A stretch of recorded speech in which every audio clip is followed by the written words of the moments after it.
Hello,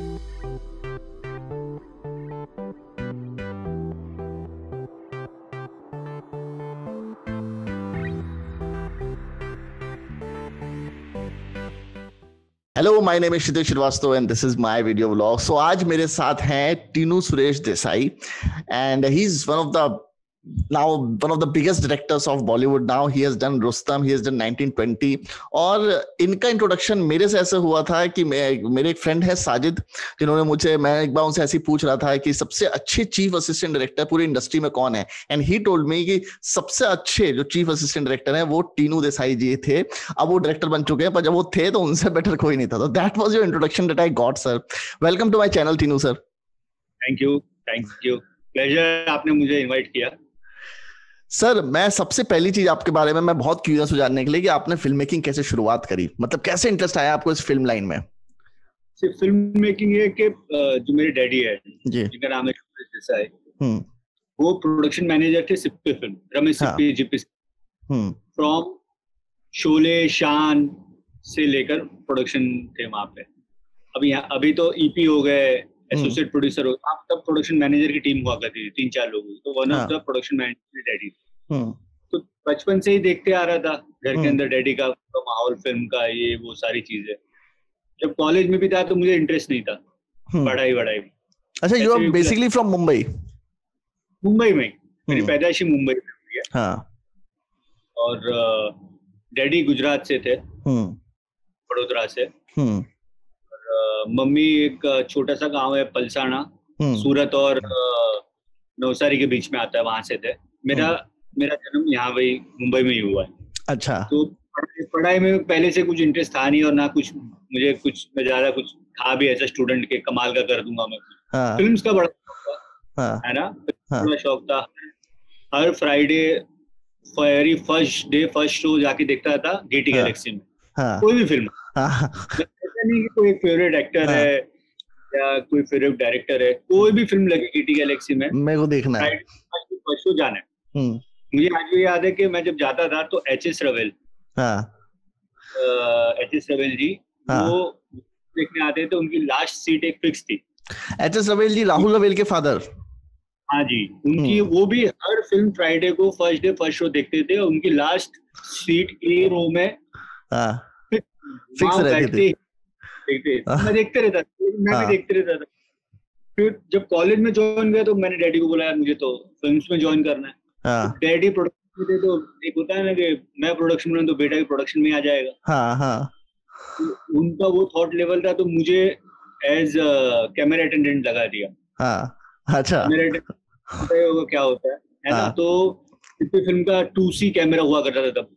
अच्छा। तो rent पे उसमें मैं कैमरा अटेंडेंट लग गया, पाटला उठाना, लेंस बॉक्स उठाने, छोटे छोटे काम। छोटे मोटे, बेसिकली हमालगिरी करनी है। बेसिकली नाम कैमरा अटेंडेंट है, वो होता हमालगिरी है। कैमरा अटेंडेंट वो जो सीनियर होते हैं, वो 2-3 लोग होते हैं जो लेंस वेंस लगाते हैं प्रॉपर्ली और फिट करके।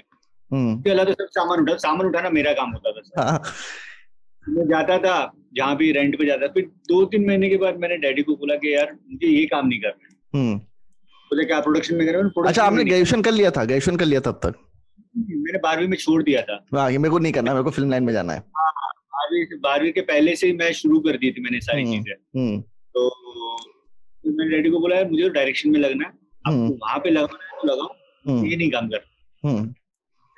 हमारी गाड़ी भी होती थी, वो रेंट पे जाती थी में, तो डैडी बोलते गाड़ी चला ले। मैंने बोला मुझे ये सब नहीं करना है, डायरेक्शन में लगा दी। अच्छा, उस टाइम से क्लियर था आपका? क्लियर था मेरा। मैंने ड्रॉप करके छोड़ दिया, मैंने नहीं करना, मुझे ये एक चीज नहीं करनी। फिर चीज हुई कि रमेश जी, मिस्टर रमेश सिप्पी, उनकी बुनियाद के बाद सेकंड वो एक सीरियल शुरू कर रहे थे, किस्मत, जो म्यूजिकल सीरियल थी। फर्स्ट टाइम, मतलब तब के टाइम पे 3-3 मिनट के गाने थे उस सीरियल में। तो मैंने बोला मुझे इसमें लगा दो। तो फिर रमेश जी को रिक्वेस्ट की डैडी ने, तो रमेश जी ने बोला ओके ठीक है। मैं ज्वाइन कर गया। ज्वाइन किया, वहां पे मैंने थोड़ा टाइम असिस्ट किया, मतलब अराउंड 6-7 महीने असिस्ट किया। फिर रमेश जी की तब फिल्म चल रही थी जमाना दीवाना। मतलब शुरुआती आपकी रमेश सिप्पी के साथ हुई? हाँ, तो शाहरुख एंड रवीना टंडन, तो वो शूटिंग चल रही तो मैं शूटिंग पे भी चले जाता था। कि देखता था कि शूटिंग माहौल कैसा होता है, क्या चीज होती है। वहां पे आपको पता होगा रजत रवेल, हाँ, डायरेक्टर भी है और अभी प्रोड्यूसर भी बन गए। तो रजत रवेल इनके चीफ हुआ करते थे, रमेश जी। अच्छा। रजत रवेल की और मेरी डैडी की बहुत अच्छी बनती थी। तो जब रजत डायरेक्टर बनने आया, रजत डायरेक्ट कर रहा था, मेरे डैडी को बोला कि टीनू को मेरे पास भेज दो। तो फिर मैंने यह 4-5 महीने की सीरियल का काम। फिर मैं रजत के साथ मैंने काम करना शुरू किया। रजत के साथ थोड़ा प्लस पॉइंट क्या था कि आज का टाइम और तब का टाइम बहुत अलग था। तब आपको एडिटिंग नहीं देते थे। नहीं देते थे, बिल्कुल नहीं। डायरेक्टर और ज्यादा से ज्यादा उनका एसोसिएट डायरेक्टर, उसके अलावा असिस्टेंट एडिटिंग में जाने भी नहीं थे। पहले एक डिसिप्लिन, एक डेकोरम, एक वो था। तो नहीं, बट वहां पे वो था कि नहीं यार तुम नहीं आ सकते हो, है ना। और एडिटर को मतलब एडिटर को कौन बोलेगा मुझे सर बैठ के देखना है। नहीं, निकलो तब हुआ करता था, सीमवैक वगैरह नेगेटिव आती थी सारी चीज। तो वो सारी चीज तो रजत के साथ जब मैंने फिल्म पहली की तो मुझे सारी चीजों में है ना मैं जा सका। क्या मतलब मैं जा सका, मतलब इन द सेंस कि मैं एडिटिंग रूम में बैठता था। अच्छा। पूरा दिन पूरी रात बैठा रहता था एडिटिंग में, जब तक मतलब जब से वो नेगेटिव आती थी, उसकी शॉटिंग होती थी, लाइनअप होता था, साउंड मैच होता था, के बाद एडिट होता था शुरू। बिगिनिंग प्रोसेस में बैठ जाता था। और एडिटिंग था, तुम करके एडिटर था, उसको भी ब्रेक दिया तो वो बंदा भी अच्छा था तो बैठने भी देता था। उस तरह से मेरा एक्सपीरियंस रजत के साथ शुरू हुआ। ये कौन सी फिल्म थी रजत जी की? जमीर। अच्छा। संजय कपूर, शिल्पा शेट्टी, परेश रावल, ओम पुरी, ये फिल्म वेस्टर्न कंपनी करके थी दिल्ली की, जो वेस्टर्न टीवी थे। उन्होंने प्रोड्यूस की थी। उन्होंने प्रोड्यूस की थी। वो फिल्म चली नहीं। फिर दूसरी फिल्म रजत ने उसी कंपनी में दूसरी एक फिल्म शुरू की। हम लोग लंदन शूट की हमने 2 महीने। बट फिर कंपनी बंद हो गई तो पिक्चर बंद हो गई, सारी चीज खत्म हो गई। फिर उसके बाद गैप हो गया, मुझे पता नहीं मुझे क्या करना है क्या नहीं करना। मतलब इतना मैं फोकस नहीं था। मुझे पता था डायरेक्शन में करना, लेकिन ये नहीं था कि नहीं अच्छे डायरेक्टर के पास जाना चाहिए, अच्छी कंपनी में जाना, वो सब इतनी नॉलेज नहीं थी। फिर ऐसे ही थोड़ा बीच में टाइम वेस्ट हो गया। फिर और एक फिल्म शुरू की। बट इन बिटवीन मैंने लेट रवि चोपड़ा जी साथ महाभारत 2 की मैंने। अच्छा। नॉट महाभारत 2। उसमें मैंने 9-10 महीने निकाल दिए। सीरियल, लेकिन सीरियल में क्या था, मुझे थोड़ा अच्छा क्या नहीं लग रहा था कि सीरियल में क्या होता है, सुबह आप चले और 7 बजे, रात को 11 बजे आप फ्री होते तो ज्यादा पेपर वर्क होता था खाली। सीखने ज्यादा नहीं मिलता था मुझे। तो मुझे ऐसा लगा यार इसमें कुछ हो नहीं रहा है। तो मैंने 10 महीने किया। देन उसके बाद मैंने अरुणा ईरानी जी की भी सीरियल आती थी, देश में निकला होगा चांद और मेहंदी तेरे नाम की, उसमें भी असिस्ट किया मैंने। वो भी मैंने 1-1.5 साल किया। अगेन मुझे वो सेशन नहीं हो रहा था। मुझे लग रहा है कि यार उठ रहा हूँ सुबह 7 बजे, रात को 11 बजे घर पर आ रहा हूँ, बट कुछ मजा नहीं आ रही है। पैसे आ रहे हैं, ठीक ठाक पैसे आ रहे हैं, क्योंकि पैसे की ऐसी कुछ थी नहीं घर पे कि डैडी ऐसे नहीं बोले थे कि नहीं महीने के पैसे लाने ही पड़ेंगे। ऐसा था कि कुछ चीज मजा नहीं आ रही थी। फिल्म का मेरा पहले से फिल्मों का ही चीजें थी।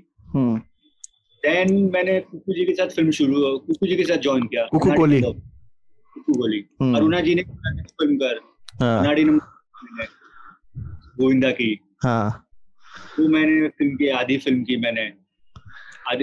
देन कुकू जी से थोड़ा डर गया मैं, थोड़ा डांट दिया तो मैं डर गया। किसी को मैंने बोला कुकू जी के साथ काम नहीं कर सकता, मुझे डर लगता है उनसे। तो 2 शेड्यूल किया मैंने, एक बॉम्बे का मैंने। देन बीच में छोटी मोटी फिल्में करते रहा। जिसका प्री प्रोडक्शन हुआ लेकिन पिक्चर कभी फ्लोर पे नहीं गई, की फिल्म थी, वो प्री प्रोडक्शन किया 6 महीने, बट कुछ फिल्म फ्लोर पे नहीं गई। फिर as chief assistant associate director जो मेरी पहली फिल्म वो थी गॉड टू सिगरेटो, रूमी जी के साथ। ये 2005-2006 में आई थी ना शायद। हाँ, साल तो मुझे याद नहीं रहेगा। अच्छा, बच्चन साहब, सलमान, प्रियंका, ये सब थे। ये मेरी पहली एज एसोसिएट डायरेक्टर पहली फिल्म थी। अच्छा। होगा वो टाइटल आता मुझे पता नहीं है। तो यहाँ से जो शुरुआत हुई वो फिल्म की मैंने।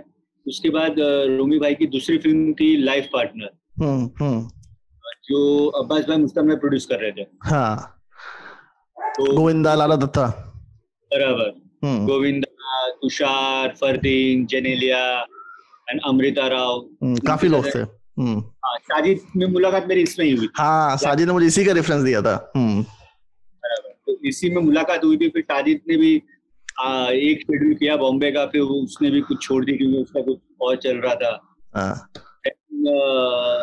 लाइफ पार्टनर के बाद मैंने की शापित विक्रम जी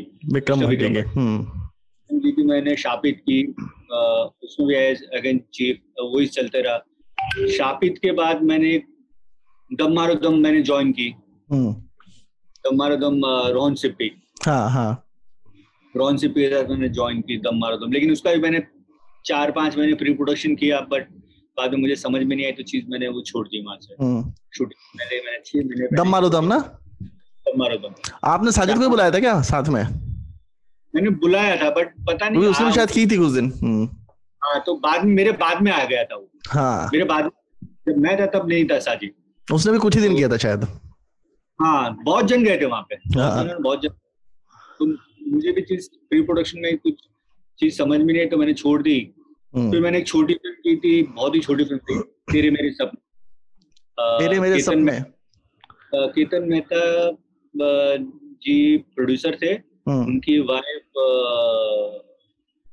नाम भूल गया, सॉरी, एक्चुअली मैं भी नाम भूल गया। वो माया मेम साहब में हीरोइन थी शाहरुख की।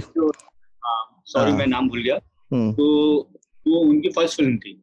अच्छा। पूरी हिमाचल, विनय पाठक, रिया सेन। हाँ, मैंने देखा है ट्रेलर इसका, या मैंने ऐसा कुछ सुना है इनके बारे में। और 2 नया लड़का नया लड़की थे, तो पूरी लव स्टोरी थी। तो हिमाचल में हमने शूट की पूरी, कोई छोटी फिल्म की। जब मैं वो शूट कर रहा था तो लास्ट के मतलब 10-12 दिन ही शूट बाकी था। उसमें अब्बास भाई मुस्तान भाई का फोन आया मुझे कि भाई हम फिल्म बना रहे प्लेयर्स, इटालियन जॉब, तुम आ जाओ ज्वाइन कर लो। क्योंकि उन्होंने मेरा काम देखा था लाइफ पार्टनर में एज प्रोड्यूसर। यार एक देता है पूरी सारी चीज, और फिल्म बहुत बड़ी थी प्लेयर्स। तो फिर मैंने प्लेयर्स ज्वाइन कर लिया। प्लेयर्स खत्म की, उसके बाद मुझे ऑफर आई स्पेशल 26 नीरज जी के साथ स्पेशल 26 की। स्पेशल 26 एज एसोसिएट या चीफ डायरेक्टर मेरी लास्ट फिल्म। अच्छा, उसमें आप एसोसिएट थे? चीफ या एसोसिएट जो भी टाइटल आता है ना। और जब मैंने शापित की थी ना विक्रम जी की, विक्रम जी ने मुझे बोला था कि तू हमारे कंपनी में फिल्म कर। अच्छा, ऑफर दे दिया था।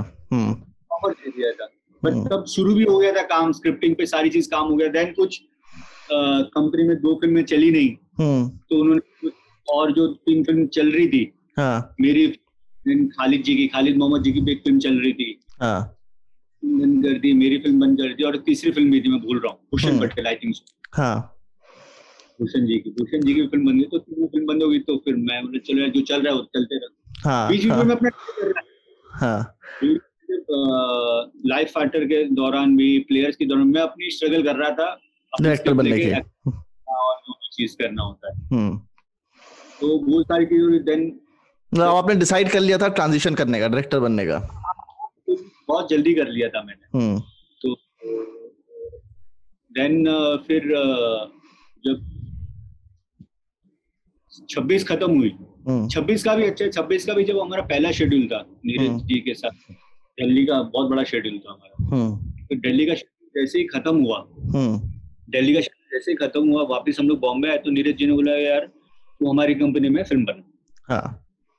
उन्होंने बोला हम तेरे को लॉन्च करेंगे। हाँ। मैंने बोला ठीक है। तो उनके साथ भी स्क्रिप्टिंग का शुरू हो गया कि यार कौन सी स्क्रिप्ट। हाँ। तो बैक एंड उसी टाइम आपसे मेरी बात हुई थी जब आप स्क्रिप्ट मांग रहे थे, कोई स्क्रिप्ट है।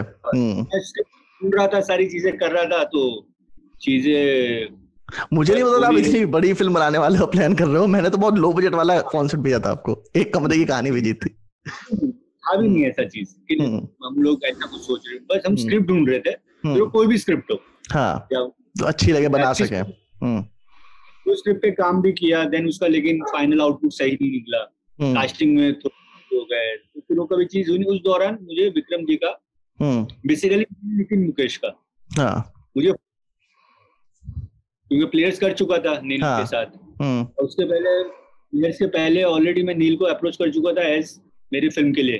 तब नील के साथ वर्कआउट हुआ नहीं था, सब्जेक्ट बहुत वर्कआउट नहीं हुआ था, तो प्लेयर्स में बहुत अच्छा हो गया था नील के साथ।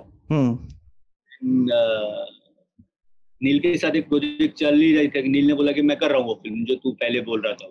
कर ही रहा था, उस दौरान नील का फोन आया कि यार मैं विक्रम जी से मिलने गया था, विक्रम जी 1920 लंदन बना रहे पार्ट 3। तो लिए मैंने कहानी सुनी, कमाल की कहानी, ये वो डायरेक्टर कोई है नहीं, और जब मैंने उनको तेरा नाम दिया तो बोले यार टीम तो मेरे साथ काम कर चुका है, तो उसको बोल मेरे से बात करे। तो मैंने नील को बोला थैंक यू यार, ये वो बोले तू, मैंने बोला नील को बोला तू कर रहा है ना, बोला हाँ मैं कर रहा हूँ, माइंड ब्लोइंग। ठीक, विक्रम जी को मिला, विक्रम जी ने सुना, मैंने यार कमाल है सर, है ना। और 1920 लंदन की फ्रेंचाइजीज थी, पार्ट 3 दोनों सक्सेसफुल थी, पार्ट दे रहे थे, कहानी भी अच्छी थी, सारी चीजें अच्छी थी, नील था जिसका मैं काम करना ही चाह रहा था, सब पॉजिटिव था। हाँ, सारी चीज चल रही थी। अनफॉर्चुनेटली नील का हुआ नहीं, रिगार्डिंग कुछ प्राइस मैटर से कुछ हुआ नहीं। नील ने बोला यार मैं तो नहीं कर रहा, लेकिन तू जरूर करे फिल्म। बोला पक्का? बोला हाँ तू कर। तो फिर मैंने वो फिल्म की, फिर शर्मन आया, चोपड़ा आई, फिर मैंने नीरज जी के पास गया, मैं नीरज जी बोला सर ये ऑफर आई, ये फिल्म है, तो बोले ठीक है हमारे साथ कर रहे हैं। तो विद इन 3-4 दिन में उन्होंने मेरे लिए एग्रीमेंट बनाया और मेरे से मैंने साइन कर ली। फिर 1920 लंदन शुरू हो गई। 1920 लंदन उसको भी थोड़े हर्डल्स आए, शुरू होते फिर बंद हो गई, फिर वापस शुरू हुई, शूटिंग आ गए, पूरी फिल्म खत्म कर ली हम लोग ने। लंदन शूट किया, गुजरात, मुंबई, पूरी फिल्म शूट खत्म हो गई। उसके बाद कुछ रिलायंस के कुछ इंटरनल इश्यूज हुए, और रिलायंस अराउंड 1 ईयर के लिए बंद हो गई थी, उनके कुछ पूरी मैनेजमेंट हो गई थी एंड सारी चीजें थी, इंटरनल प्रॉब्लम थे। बट इस दौरान क्या हुआ कि जो विक्रम जी की कंपनी थी ASA, वो भी बंद हो गई। तो जो मेरी पिक्चर कंप्लीट थी जैसी बड़ी रही, समझ भी नहीं आया था क्या हो गया मेरे से। पहली फिल्म बनाई वो भी। पहली फिल्म बनाई, मेहनत की सारी चीज, तो फिर ये चीज हुई तो 1.5 साल अगेन मैं उसी चीज पे आ गया कि अगेन मैं ट्राई कर रहा हूँ कि दूसरी फिल्म के लिए नीरज जी शीतल जी की स्क्रिप्टिंग का। तो तब मेरी मुलाकात हुई थी विपुल के रावल से। अच्छा। नीरज जी की स्क्रिप्ट ढूंढ रहा था, कुछ सब्जेक्ट ऑब्जेक्ट। विपुल के रावल जो मेरे रुस्तम के राइटर है। अच्छा। विपुल के रावल से मेरी मुलाकात हुई। किसी ने मुझे रिकमेंड किया कि पास स्क्रिप्ट है, मैंने उनसे मुलाकात हुई तो उन्होंने मुझे 2-3 सब्जेक्ट सुनाए, पढ़ने भी दिए, सुनाए भी। तो मुझे आइडिया था कि इनके पास एक सब्जेक्ट है जो नानावती बेस्ड है। तो जो इन्होंने मुझे 3 सब्जेक्ट सुना, उसमें से एक सब्जेक्ट उस तरह का ही था। तो बोला यार ये तो ऑलरेडी एक चीज है ना, फिर आप एक तरह के बहुत ही सिमिलर है ये सब्जेक्ट। तो उन्होंने फिर बोला कि नहीं यार अगर वो सब्जेक्ट फ्री हो जाए तो आप करोगे क्या? नहीं आप सब्जेक्ट पढ़ना चाहते हो क्या?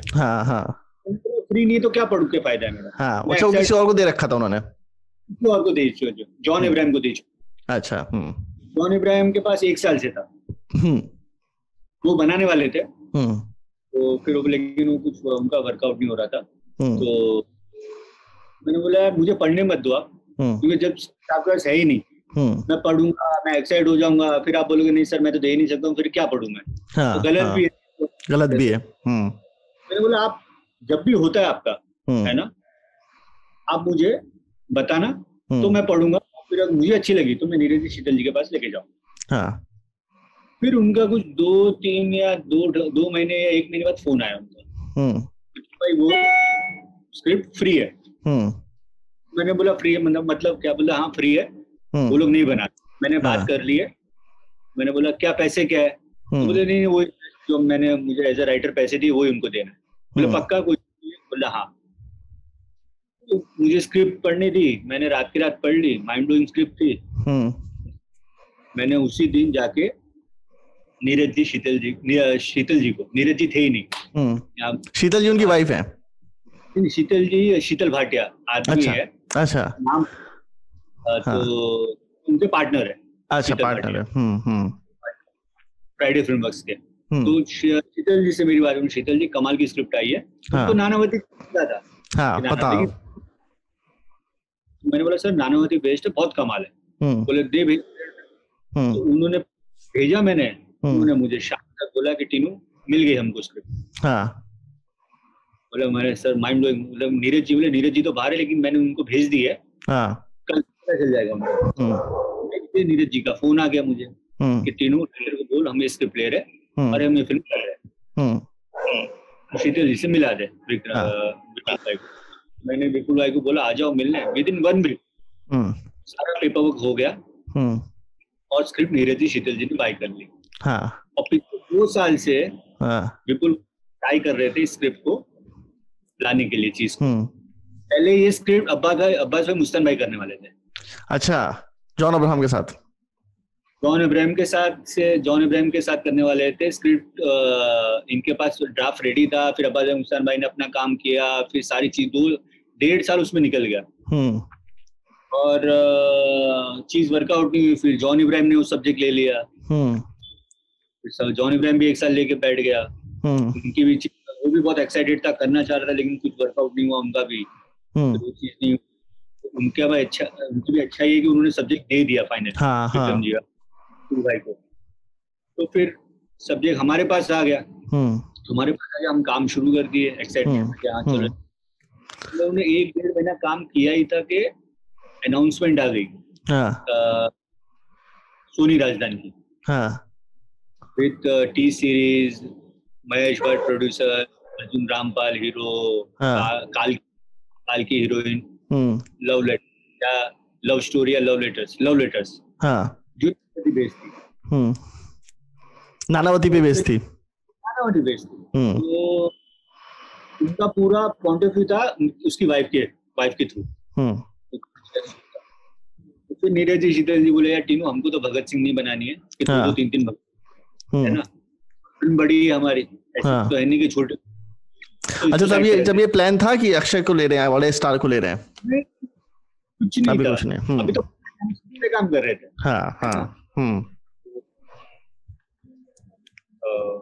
स्क्रिप्ट इन द सेंस कि स्क्रिप्ट तो लिखी हुई थी, बट एक होता है ना फाइन ट्यूनिंग। फाइन ट्यून करते हैं। हो जाता है, राइटर ने अपने पॉइंट से लिखी है। बट जितना भी लिखा था मतलब वो 70% था। ऐसा नहीं था कि 70%, 30% में होता है कि मेरे पॉइंट ऑफ व्यू आ गया, नीरज जी का पॉइंट ऑफ व्यू आ गया। बस वैसी थी वो स्क्रिप्ट, ऐसी थी किसी एक्टर को भी सुना सकते थे वैसा। देन नीरज जी शीतल ने बोला यार अभी इसको छोड़ देते हैं। 1 साल के लिए वो चीज बंद हो गई। अच्छा, 1 साल के बंद हो गई? बंद हो गया। 1920 लंदन हो नहीं रहा है, 1 साल के लिए तो सडनली क्या हो क्या रहा है चीज। और चीफ एडी करना आपने छोड़ दिया है। चीफ एडी करना आपने छोड़ दिया है, वो चीज भी छोड़ दी है, तो क्या करे तू। लेकिन मैं थ्रू आउट मेरा वो था कि यार हो क्या रहा है। विक्रम जी से बात की, बात करो ना, पक्का ये फिल्म बना रहे क्या ये, है ना। तो विक्रम जी ने महेश जी से बात की, बोले नहीं यार बना रहे वो तो हो गई। अब मैं थ्रू आउट वो कर रहा था कि इनका क्या प्रोग्रेस क्या हो रहा है फिल्म का, है ना। बाद में मुझे पता चला कास्टिंग चेंज हो रही है। फिर ये हुआ कि बॉम्बे वेलवेट रिलीज हुई 2015 एंड अनफॉर्चुनेटली फिल्म वर्क नहीं की। वो भी पीरियड था 1959 का। हाँ बराबर, बॉम्बे 1959। तो फिर जो मैं सुन रहा था, मतलब मुझे एग्जैक्टली रियल स्टोरी क्या है, बट मैं जो सुन रहा था वो था कि टी सीरीज ने बोला कि पीरियड नहीं बनानी है भाई हमको। हाँ, पीरियड फिल्म नहीं करनी। ये आप आज के हिसाब से फिल्म बनाओ। हाँ।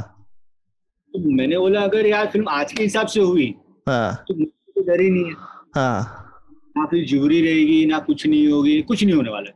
तो फिर मैं बट मैं श्योर एग्जैक्टली है क्या नहीं। और 1 साल से इनका डेवलपमेंट कुछ नहीं हुआ था, खाली पेपर जाती जा रही थी। कभी एक्टर हो गया, कभी वो एक्टर हो गया, अर्जुन रामपाल ने छोड़ दी, काल्की ने छोड़ दी, और क्या ऐसी सब चीजें चल रही। फिर ये न्यूज आई, तो फिर मैंने शीतल जी को बोला जाके, शीतल जी साल हो गया ना, वो लोग आगे बढ़े, हम लोग साइड पे ही रख दिए। आप राइटर को पैसे दे चुके हो, तो क्यों नहीं पिच करते? अगर कल उठ के एक्टर आ जाता है, हम लोग उनको बोलते 6 महीने में शूट करो, हम तो कर सकते। मैंने देखो सर, मैं ये न्यूज सुन रहा हूँ रिगार्डिंग दिस फिल्म, और कुछ उसमें पॉजिटिव कुछ नहीं है, खाली बातें हो रही है वहां पे। पता नहीं क्या लगा, यार तू बात तो सही बोल, मैं तो रुक। नीरज जी की कैबिन, नीरज जी को बुला के लेकर आए, नीरज जी क्या है, देखो सर ये है, हमको एक शॉट मानना चाहिए। तो हम बैठे नहीं रह सकते, अच्छी स्क्रिप्ट है, सारी चीजें वर्क कर चुके हैं, हमको एक चांस लेना चाहिए। किसी को भी लगा बोला कौन सा एक्टर तेरे को दिमाग में, 3 ऑप्शन दे। तो मेरा अक्षय सर का नाम ही नहीं था मेरी लिस्ट में। कहना लोग बोले यार सर तुम मेरे ही हीरो को बोलेगा, मतलब होता ना एक चीज है ना, नाम ही नहीं लिया था मेरे में। जॉन सैफ थर्ड नाम मुझे पता नहीं। तो बोला हाँ ठीक है, मैंने दे दिया उनको। नेक्स्ट डे मुझे दोपहर में फोन आता है नीरज जी का, कल सुबह तुझे 8 बजे नरेट करना। अच्छा, अक्षय को नरेट करना है, तेरे नरेट करना है। हाँ, तू शाम को ऑफिस गया, बोले देख पता नहीं क्या कुंडली है क्या है ना, भैया सुबह मीटिंग थी, और मैं अक्षय सामने से बोल रहा है कि सर कुछ कोर्ट रूम ड्रामा हो तो बताओ ना सर। तो नीरज जी ने बोला कि यार मेरे पास एक स्क्रिप्ट है नानावती के इसके ऊपर, टीनू डायरेक्ट करेगा। बोले टीनू, बोला हाँ, बोला वो डायरेक्ट करेगा। हाँ, अच्छा, वो जानते थे आपको? स्पेशल 26 की थी ना। अच्छा, हाँ, स्पेशल 26 की थी मैंने। तो हाँ ठीक है, गुड। बोले क्या है? नीरज जी ने एक्साइट हो गए, बोले मुझे आप करो, मुझे कल के कल। नेक्स्ट डे हम पहुंच गए, मैं और विपुल 8 बजे उनके घर पे पहुंच गए। 2-2.5 घंटा नरेट किया, नीरज जी आए, हम लोग निकल गए नरेट करके। पर एक्साइटेड है वो। हम निकले, मैं और विपुल भाई, नीरज जी और अक्षय सर को छोड़ गया। 2 घंटे 1.5 घंटे बाद मुझे फोन आता है कि भाई प्रोजेक्ट ऑन है, अक्षय सर कर रहे थे। 8 महीने में मिल जाएगी, तैयारी शुरू कर। विदिन 1 वीक में पता चला कि ये फिल्म फ्लोर 4 महीने में जाएगी। अच्छा, विदिन वीक टाइम में ये 4 महीने में। डेस्टिनी होती है, जब नहीं हो रहा था तो नहीं हो रहा था, जब हो रहा है तो तुरंत। उनकी जो डेस्टिनी है ना, विपुल केरावल खुद बोलते हैं एज राइटर कि मैं इतना भटका हूँ स्क्रिप्ट को लेके। स्क्रिप्ट पे काम किया 1.5 साल विदाउट एक सिंगल पेनी। मुझे एडवांस नहीं दे रहे थे स्क्रिप्ट के लिए। मैं काम कर रहा था 1.5 साल से। फिर घूमी, अपाजम के पास गई, जॉन इब्राहिम के पास गई, कुछ नहीं हुआ। सडनली ये चीज आपके पास आई, आपके पास है, आपके वहां भी 1 साल रुक गई। विपुल भाई मेरे को फोन कर करके टीनू भाई कोई और बना लेगा, ये कर लेते, निकाल लेते यहाँ से। कोई नहीं बनाया, लिख के ले लो।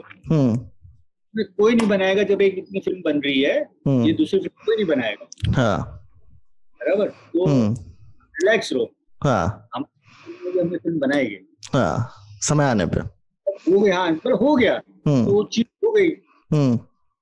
मुझे भी लगता है कि अगर मैं उस दिन बात नहीं करता शीतल जी को जाके, हाँ, एक तरह से कुछ नहीं हो रहा है, हाँ, तो एक मारना इनिशिएटिव नहीं लेते, हाँ, नहीं लिया होता ना, नीरज जी को बुलाते ना, नीरज जी को एक्साइटमेंट होती, सेकंड डे उनकी मीटिंग थी, वो सारी चीज हो गई। हाँ, हाँ, फट से। बट ऐसा नहीं था कि स्क्रिप्ट आई और फट से पिक्चर शुरू हो गई।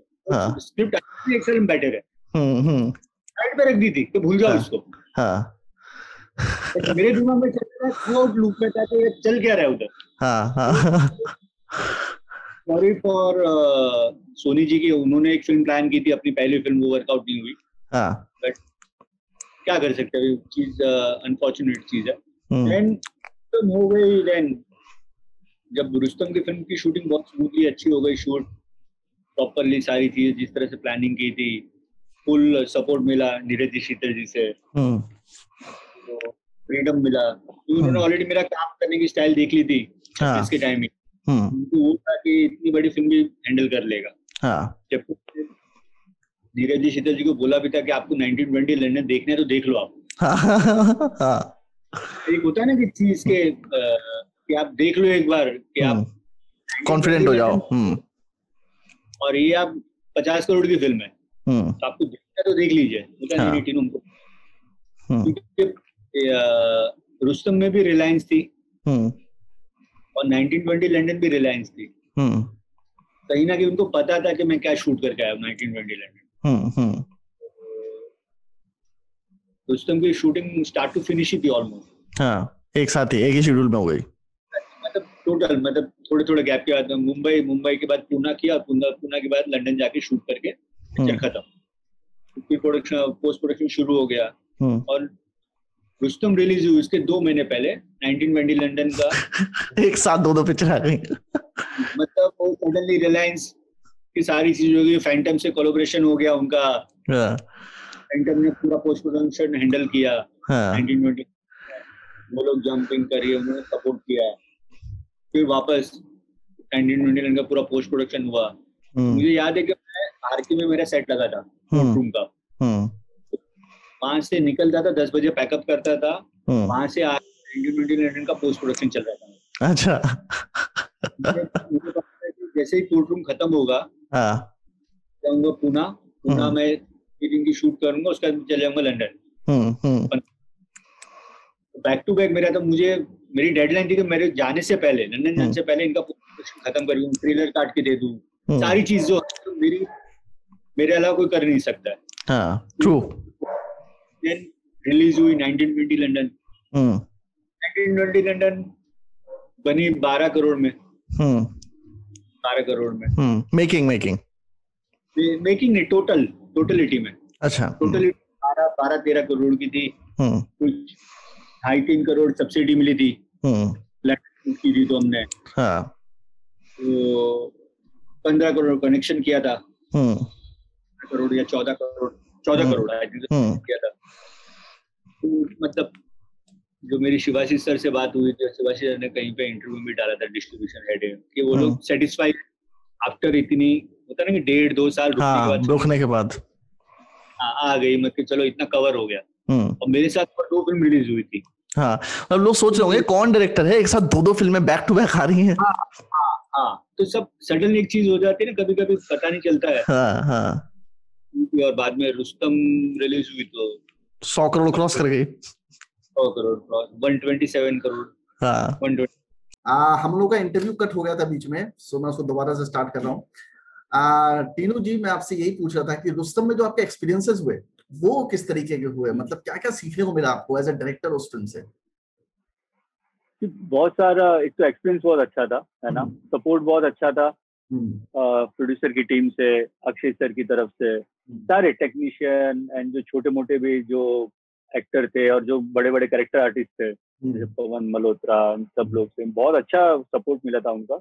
एंड उन्होंने फेथ भी रखा था मुझ पर कि चलो मैं जो चीज कर रहा हूँ सही कर रहा हूँ। एंड वो लोग खुश थे फाइनल रिजल्ट से। देन पब्लिक का भी पब्लिक की भी एक चीज हमको मिल गई कि पब्लिक को भी अच्छा लगा। ट्रेलर आया तब से शुरुआत हो गई। देन फर्स्ट गाना आया तेरे संग यारा, वो हिट हो गया।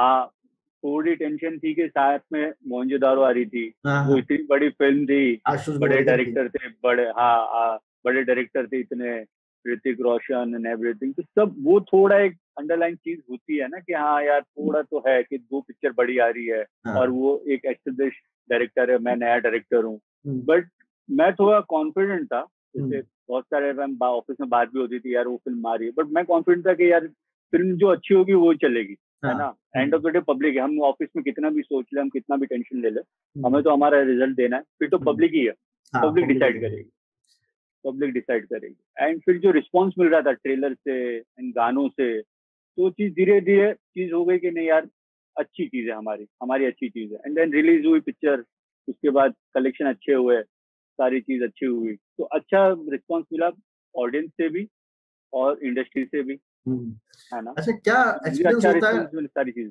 ट्रांजिशन जब करते हैं आप असिस्टेंट डायरेक्टर से डायरेक्टर के बीच में, क्या रिस्पॉन्सिबिलिटीज बढ़ जाती है, डर बढ़ जाता है, रिस्पॉन्सिबिलिटी बढ़ जाती है, कैसा एक्सपीरियंस होता है?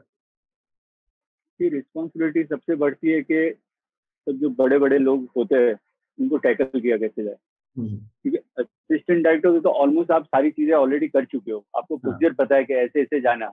बट डायरेक्टर बनने के बाद ये होता है कि 150 जन की यूनिट को आपको हैंडल करना है ना, 100ली, और वो कैसे आप चीज को हैंडल करोगे, किसी को बुरा नहीं लगनी चाहिए चीज। शूटिंग के बाद भी जब फिल्म बन जाती है, पोस्ट प्रोडक्शन चल रहा है, तब भी वो सारी चीज होती है, तब नए टेक्नीशियन आते हैं, बैकग्राउंड म्यूजिक डायरेक्टर आ जाते हैं, साउंड डिजाइनर आ जाते हैं, फिर वो नए उनके साथ ट्यूनिंग शुरू होती है, तो सीखने को मिलता ही ये सारी चीजें, है ना। और फिर आपको डिसीजन लेना है सारे, ये सही होगी गलत होगी, biggest thing as a director decision आपके और आपको, हाँ, कि सारी चीज फिर ये नहीं हो सकता कि नहीं सर मैं तो असिस्टेंट था, है ना, मैंने तो सारी सजेशन दिए थे, तो यहाँ तो आपके जो कॉल है वो आपके ही कॉल है ना। तो अगर कुछ गलती होगी तो आपके ऊपर ठीकरा पड़ा जाएगा, तो और प्लस अगर कुछ आपकी तारीफ हो रही है तो फिर वो आपके लिए है, और बुराई हो रही तो भी आपके लिए, है ना। और हमारे इंडियन फिल्म इंडस्ट्री में तारीफ होती है तो एक्टर के पास जाती है और बुराई होती है डायरेक्टर के पास जाती है। वो तो होता ही है यार, लेकिन क्या कर सकते, वो ठीक है यार, लेकिन वो तो मैं अभी वही बता रहा हूँ, वो तो इंडस्ट्री वाले ही है ना। इंडस्ट्री पे डिपेंड है ना कि उनको इनकी तारीफ करनी चाहिए, उनको अगर उनको लग रहा है कि नहीं एक्टर ही सारी चीज है, तो फिर वो उनकी सबकी अपनी अपनी चीजें होती है, सोचने का ढंग होता है ना। तो अगर उनको लग रहा है तो उस हिसाब से सोचेंगे, और जिनको लग रहा है कि नहीं डायरेक्टर ने अच्छा काम किया है वो डायरेक्टर का प्रेज करेंगे, है ना। तो वो सारी चीजें, और क्या करना तो है ही यार, क्या चीजें मिलेगी फिल्म हिट होने के बाद भी, चीज कभी कभी खुद एज ए डायरेक्टर हमें लगती है कि यार ये चीज गलत थी, है ना। हम प्लेटफॉर्म पे कभी किसी को बोल नहीं सकते, लेकिन हमें अंदाजा आ जाता है कि एक चीज गलत है ना, बोल नहीं सकते। कभी कभी लोग सामने से बोल भी देते हैं कि सर वो तो गलत था। और अब बिलीव नहीं करो, किसी ने मुझे ऐसे इंस्टा पे किसी ने मुझे टैग करके बोला था कि ये गलत था आपके रूप में। मैंने बोला सॉरी यार, नेक्स्ट पिक्चर में ऐसी गलती नहीं होगी, ट्राई करूंगा मैं। बट क्या मैं बता रहा हूँ ना, मैं भी ऑडियंस हूँ ना, मैं भी फिल्में ही देखता था ना। नहीं, पर वो बंदे ने, आप सोचो कितना बड़ा फैन है कि उसने पिक्चर इतने ध्यान से देखी कि उसने वो एरर फाइंड आउट करी। वही चीज है। नहीं, मैं भी जब देखता था मैं भी ध्यान से देखता हूँ, और अभी भी फिल्में जब देखता हूँ मैं तो मैं भी ध्यान से देखता हूँ। मैंने यार डायरेक्टर ने ऐसे कैसे गलती कर दी। तो चीज जब मैं अगर बोल सकता हूँ तो कोई मेरे बारे में बोल सकता है, और बेटर है ना।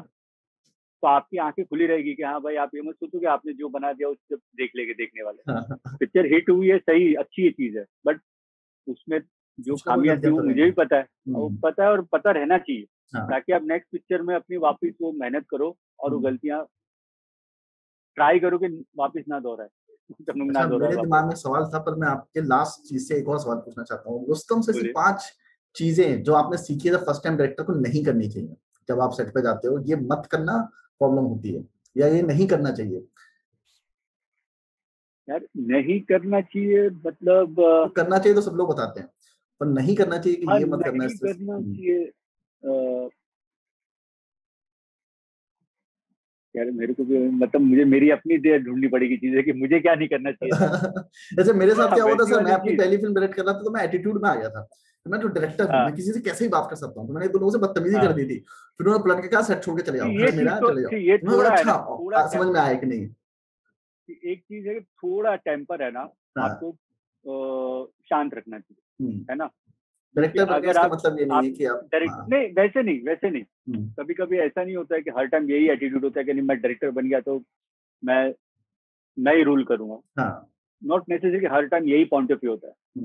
अब कभी कभी ये भी पॉइंट ऑफ व्यू होता है कि यार एक डायरेक्टर है जिसको, मेरे लिए बहुत बड़ी फिल्म थी, ओके, बहुत बड़ी, तो मेरे लिए अपने आप में एक चीज थी कि यार एक प्रोड्यूसर ने मुझे पे इतना बड़ा गैम्बल किया हुआ है, अक्षय सर ने मेरे पे ट्रस्ट किया हुआ है ना, राइटर ने अपनी अच्छी स्क्रिप्ट दी, तो मेरा भी एक है कि मैं भी रिजल्ट दूं, ओके। फाइनली ऑडियंस ही सोचेगी, डिसाइड करेगी क्या बनाया मैंने, बट उससे पहले था कि मुझे हमेशा वो रहता था कि यार कहीं मैं कम ना पड़ जाऊं, कहीं मेरे से कुछ गलती ना हो जाए, है ना, कुछ मैं भूल नहीं जाऊं, ओके, क्योंकि जो अगर मैं कुछ भूल भी गया, है ना, अगर मैंने अपना माइंड डाइवर्ट कर लिया सेट पर जाके और मैं कुछ भूल गया, तो फिर वो मेरा लॉस है, किसी और का लॉस नहीं है। अगर मैं एक शॉट भूल गया, कुछ एक एक्सप्रेशन भूल गया, कुछ एक मुझे मोमेंट क्रिएट करनी थी, अगर मैं वो मिस कर गया, वो मेरा लॉस है, किसी और का लॉस है ही नहीं, क्योंकि मैंने क्रिएट की थी स्क्रिप्ट पढ़ते वक्त और मैं वो कर ही नहीं पाया सेट पे जाके। तो एक तो आपको ये डेफिनेटली है कि आपको टेम्पर थोड़ा आपको कूल रखना है। हाँ, एक दो बार मैंने लूज किया हुआ है, but not for on actor, but एक चीज होती ना कि यार मैं भी असिस्टेंट डायरेक्टर हूँ, नहीं मैं भी असिस्टेंट डायरेक्टर था, तो जैसे मैं था कि यार अपना काम तो कर लो खुद, अपना अगर काम तो मुझे आपका काम के बारे में भी अगर करना है तो फिर क्यों हो आप, मुझे आप इजी करो ना, मेरा थोड़ा बहुत सारे दिल्ली के रिच किड्स आते हैं जो असिस्टेंट डायरेक्टर बनने आते हैं, वो सेट पे कोल्ड ड्रिंक पी रहे हैं। वैसे तो कोई नहीं था मेरे में, सारे एडी टीम अच्छी थी, बट कभी कभार हो जाती ना चीज थोड़ी, तो वो थोड़ी हो जाए, लेकिन टेम्पर आपको कंट्रोल रखना चाहिए, वो बहुत ही मेन है। हाँ, आप अगर जैसे लाइट एटमोस्फेयर अगर आप क्रिएट कर लेते हो सेट पे, तो सबसे बड़ा प्लस पॉइंट है।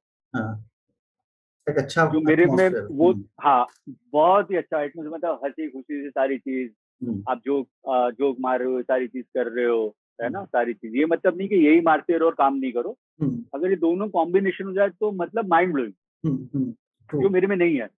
सेट पे, हाँ, मेरे में नहीं है, मैं सेट पे जाके जोक और ये सब नहीं कर सकता हूँ। मैं किसी के साथ अगर आप फोकस रहते हो, पैनिक मोड में रहते हो?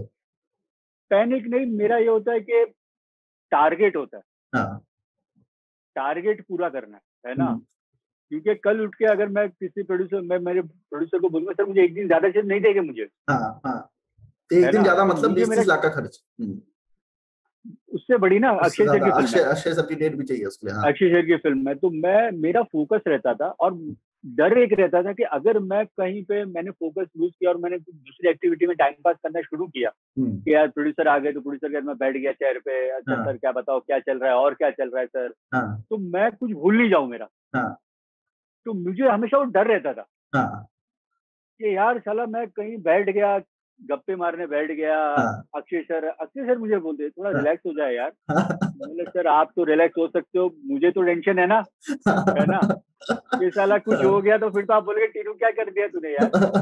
सही बात है, रिस्पांसिबिलिटी है। बोलते थे मुझे, शीतल जी भी बोलते थे यार रिलैक्स हो जा, मैंने सर रिलैक्स ही हूँ, बट मुझे ये डर लगा रहता है कि कुछ मेरे से हाथ से मिस ना हो जाए, है ना, तो इसीलिए मैं हमेशा वो रहता था। बट ये मुझे मैं खुद अपने आप में चेंज चाहता हूँ कि यार मैं भी थोड़ा हंसी मजाक कर लूँ और सारी चीजें, मतलब ताकि जो सेट पे थोड़ा एटमोस्फेयर अच्छा रहे, ऐसे भी अच्छा ही रहता है ना, ऐसे, लेकिन थोड़ा और इजी सब लोग और इजी कर लो, वो मेन है, ये मेन चीज है यार, ये मेन चीज है, ये ऑन सेट ऑफ सेट दोनों। अच्छा खाना भी खाते हो, जब दोनों चीजें खाना भी खाते हो वैनिटी वैन में, तब भी मतलब उसी जोन में रहते हो, टेंशन में रहते हो कि ये वो करना है, शॉट लेना है, ये करना है, वो करना है। मेरा चक्कर क्या है कि दिमाग तो चलती रहती है यार, दिमाग तो उसी में चलता रहता है, मेरा चलता रहता है, मुझे कोई ऑन डायरेक्टर को पता नहीं है, दूसरे डायरेक्टर एंजॉय कर सकते हैं, और वो लकी है यार, मैं सच्ची बताऊं, वो लोग लकी है। मैं साला मेरे दिमाग में, मैं लंच लेने जाता हूँ, 1 घंटे का लंच ब्रेक होता है, 5-10 मिनट में जल्दी सेट पे पहुंच जाता हूँ। नहीं खा के नॉर्मली 20 मिनट में खा लेता हूँ और सीधा सेट पे जा पहुंच जाता हूँ। अब सेट पे जाके बैठ के मेरा चीज हो जाती है कि यार नेक्स्ट क्या करना है, ये सारी चीज अच्छा ये सारी, तो उस मूड में चले जाता हूँ। मेरा कुछ होता ही नहीं, कहीं राइट लेफ्ट कुछ सोच ही नहीं सकता हूँ। अच्छा एक चीज बताइए, आपने 20 साल घोड़े की नाल जो लग जाती है ना यहाँ पे, घोड़े का क्या लग जाता है कि एक ही दिख रहा है खाली, बस वही दिखता है थोड़ा। नहीं, बड़ी अच्छी चीज है, फोकस होना चाहिए। क्योंकि कई बार जब डायरेक्टर मजाक भी करता है तो सब लोग यार, लेकिन सब लोगों को क्या होता है ना, सबको ये भी चाहिए यार थोड़ा हंसी मजाक तो कर ले यार, थोड़ा हंस ले थोड़ा, बट मेरा है मैं ऐसे गप्पे वप्पे ढूंढ लगा के यार चलो गप्पे मारते, लंच हो गया तो चलो यहाँ वहाँ की बातें करते, किसकी फिल्म रिलीज हुई है क्या। अच्छा बेसिकली मैं गॉसिप नहीं कर सकता, मेरे में बहुत ड्रॉबैक है यार, मैं गॉसिप नहीं कर सकता, बुराई नहीं खेल सकता हूँ मैं कि यार चलो यार उसका क्या हुआ, उसकी फिल्म रिलीज हुई क्या हो गया, मैं नहीं कर सकता हूँ। तभी आपका इतना नाम था चीफ एडी। नहीं ऐसा नहीं है कि यार मेरे से भी तब भी बहुत बड़े एडी थे, चीफ एडी, बट तभी भी डायरेक्टर लोग इसलिए पसंद करते होंगे कि मैं एकदम ही, तब भी मैं जब एडी भी था ना तब भी मेरा यही वर्किंग स्टाइल था। तब भी मेरा ऐसा नहीं था कि तो मुझे लगता है कि मेरी फिल्म बन रही है। अच्छा उतना उस तरह का काम था। हाँ कि मेरी फिल्म बन रही है ना, तो मेरा उस तरह का डेडिकेशन था। तो आई थिंक तो डायरेक्टर लोग को वही पसंद आता था, प्रोड्यूसर को वही पसंद आती थी कि नहीं चलो यार ये खाली काम करने के लिए और मंथली लेने के लिए काम नहीं कर रहा है, ये काम ऐसे कर रहा है जैसे उसके पैसे लग रहे हैं, है ना, कि काम खत्म नहीं हुआ तो इसका पगार कटेगा, इस तरह से काम नहीं कर रहा है।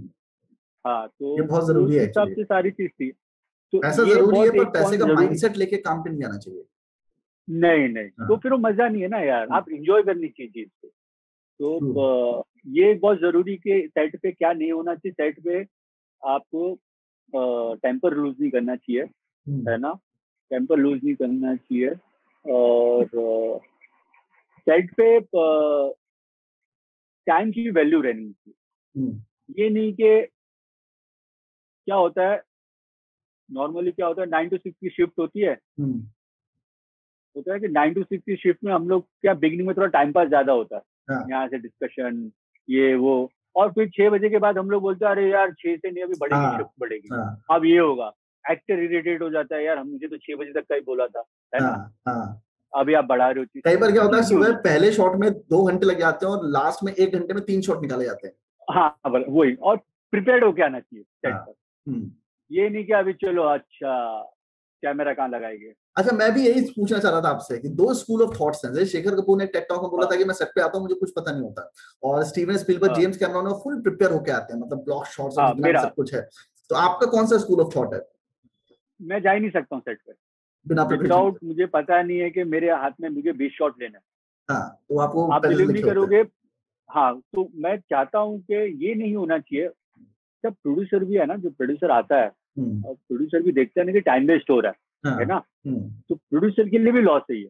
प्रोड्यूसर बोलेगा यार ये क्या हो क्या रहा है, मतलब डायरेक्टर आके सोच रहा है कि अभी अच्छा ये वॉल गिरा दो, अच्छा ये वॉल का कलर चेंज करो, है ना, या फिर डायरेक्टर खुद प्रोड्यूसर हो, तब तो अलग बात है। तो उसको पता चले कि भाई मैं जो मेरी जो जिस तरह की तरीका है काम करने का वो गलत है, मेरी जेब से पैसे जा रहे हैं, है ना, जेब जा रहे पैसे जा रहे, और या फिर इतना गट्सी हो कि ठीक है चलेगा पैसे जा रहे तो जा रहे, लेकिन मेरी स्टाइल तो यही है।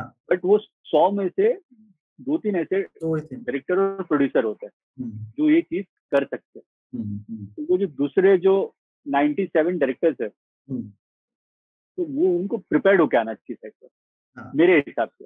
और सबकी अलग अलग वर्किंग स्टाइल होती है, जैसे तुम बता रहे हो, हर डायरेक्टर की जैसे कॉमेडी फिल्म होती है, कॉमेडी फिल्म में क्या होता है कि यार आप एक रफ आइडिया सोचते हैं, लेकिन डायरेक्टर जब एक्टर आता है तो एक्टर सीन पढ़ के फिर बोलता है यार मैं इधर से ऐसे कर लूंगा, उधर से अच्छा तो ऐसे कर, कोरियोग्राफ होता है ऑन सेट। तो कॉमेडी ऐसे भी सेट पर बनती है, डायलॉग लिखे जाते हैं, लेकिन जो मोमेंट्स है, जो फनी एक्शन रिएक्शन वो सेट पे होता है। वो आप बिगिनिंग में आप सुबह सुबह जाते हो, है ना, सुबह सुबह जाके एक्टर को बुला लेते हो, दूसरे जो भी एक्टर थे सबको बुला के आप सीन बनाते हो कि भाई ये सीन है, अब इसमें आपको क्या कुछ इम्प्रोवाइज कर रहे हो, क्या कर रहे हो, अच्छा ये कर रहे हो, ओके ठीक है, आप तैयार रेडी होने चले जाओ, आपने फटाफट शॉट डिवीजन कर दी और आपने शॉट लगाना शुरू कर दी। एक ये भी तरीका होता है, करने वाले करते होंगे, ऐसी चीज भी करते होंगे, बट मैं चाहता हूँ, मैं प्रिपेयर्ड होके ही जाता हूँ। लाइक मेरी जो मेरा कोर्ट रूम सीक्वेंस था फिल्म के सेकेंड हाफ का, उसका मैंने पूरा मतलब देखा जाए तो 40% फिल्म उधर ही थी, 40 या 30 सेकेंड हाफ तो मेरे ख्याल से पूरा वहीं था बराबर। तो उसका मैंने वो 4 कैमरे सेटअप में शूट किया था। 4 कैमरा सेटअप? ओके, 4 कैमरे सेटअप से शूट किया तो था। आपने एरियल एक्सा यूज किया होगा 2K?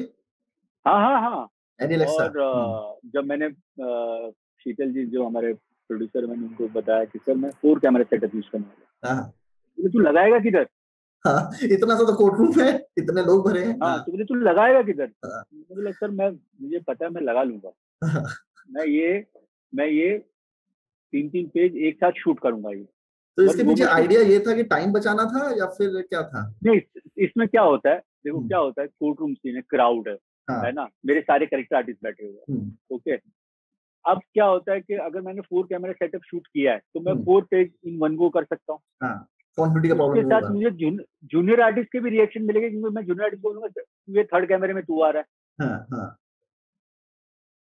एक कैमरा अक्षय सर के ऊपर है, एक कैमरा इलियाना के ऊपर है, एक कैमरा ईशा गुप्ता के ऊपर है, एक वाइड शॉट, एक मिड है, टाइट है, मुझे सारी चीज एक फ्लो में मिल रही है। अच्छा, मैं कट करके लूंगा तो एक्टर आएगा, 3 लाइन बोलेगा, cut, next shot, cut, next, एक रिदम नहीं आती है। अब 4 कैमरा सेटअप शूट करते हो, मैं 3 पेज एक साथ लेता था, शूट करता था। तो एक तो सबकी इन्वॉल्वमेंट हो जाती है, ईच एंड एवरी कैरेक्टर जो है, मतलब मेरे 12 से 15 कैरेक्टर थे अंदर, लीड से लेके सारे, जो मेन कैरेक्टर आर्टिस्ट थे और लीड कैरेक्टर, मतलब 10 कैरेक्टर मेरे थे एक्टर। उन सब लोग को रहता था कि मैं कोई भी कैमरे में आ रहा हूँ, तो सब अलर्ट रहते थे और सब कैरेक्टर में रहते थे।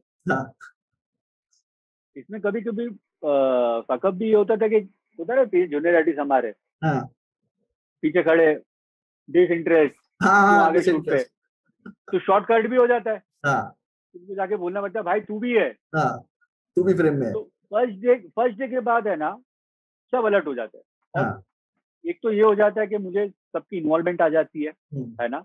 दूसरा, सबको लगता है कि मैं दिख रहा हूँ, मतलब कैरेक्टर में रहते।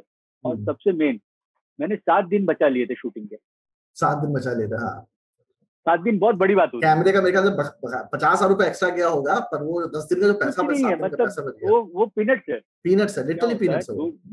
अगर 7 दिन कोर्ट रूम में, जहाँ पे क्राउड है, अक्षय सर है, सारे एक्टर्स आपके, सारे एक्टर है, और इतना 100-150 का क्राउड है कि डेढ़ शिफ्ट लग जाती है आपकी, और उसमें 7 दिन अगर बच जाते तो बहुत बड़ी सेविंग है, जो मुझे नहीं पता था कि ये 7 दिन सेव हो जाएंगे।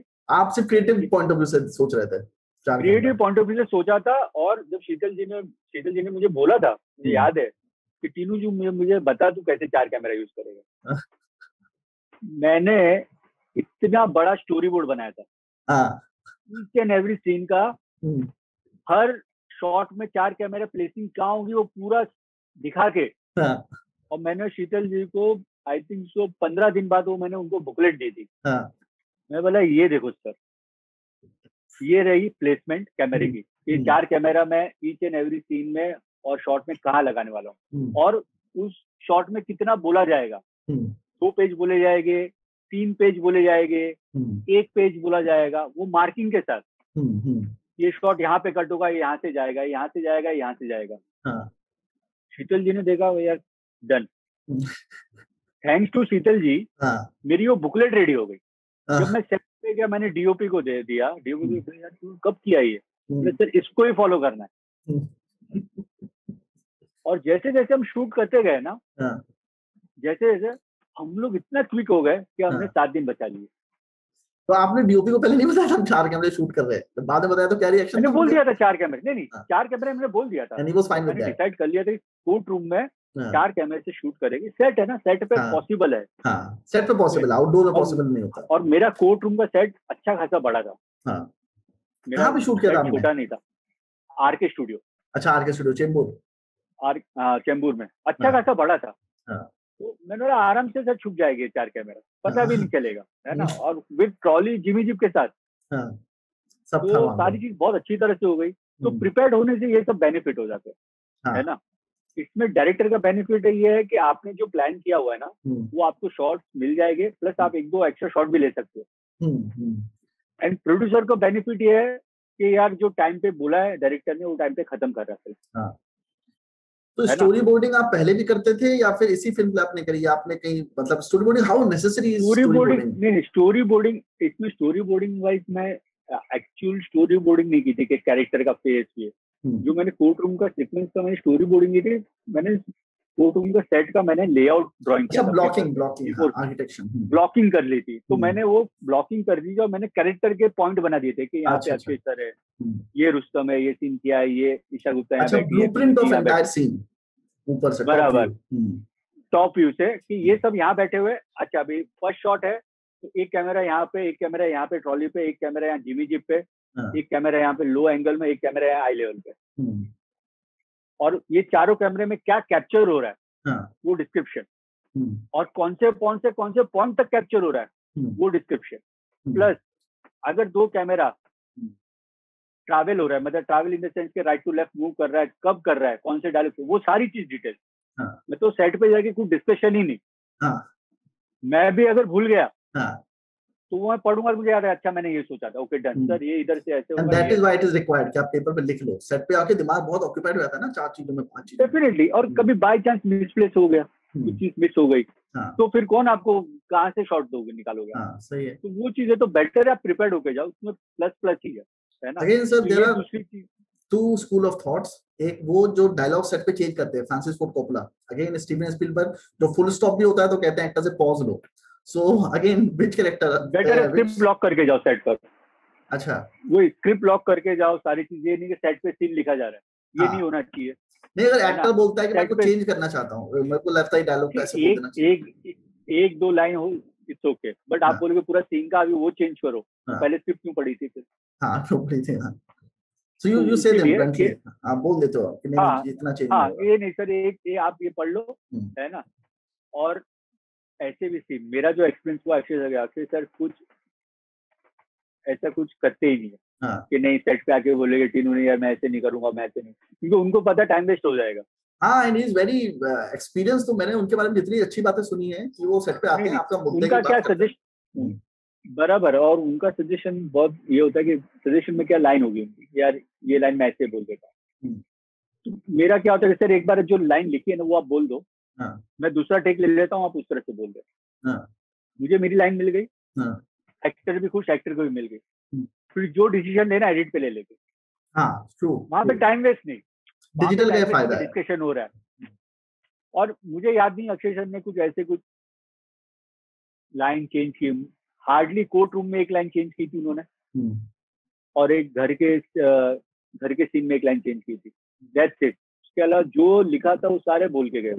अच्छा, उस हिसाब से अक्षय सर का सपोर्ट बहुत रहता है।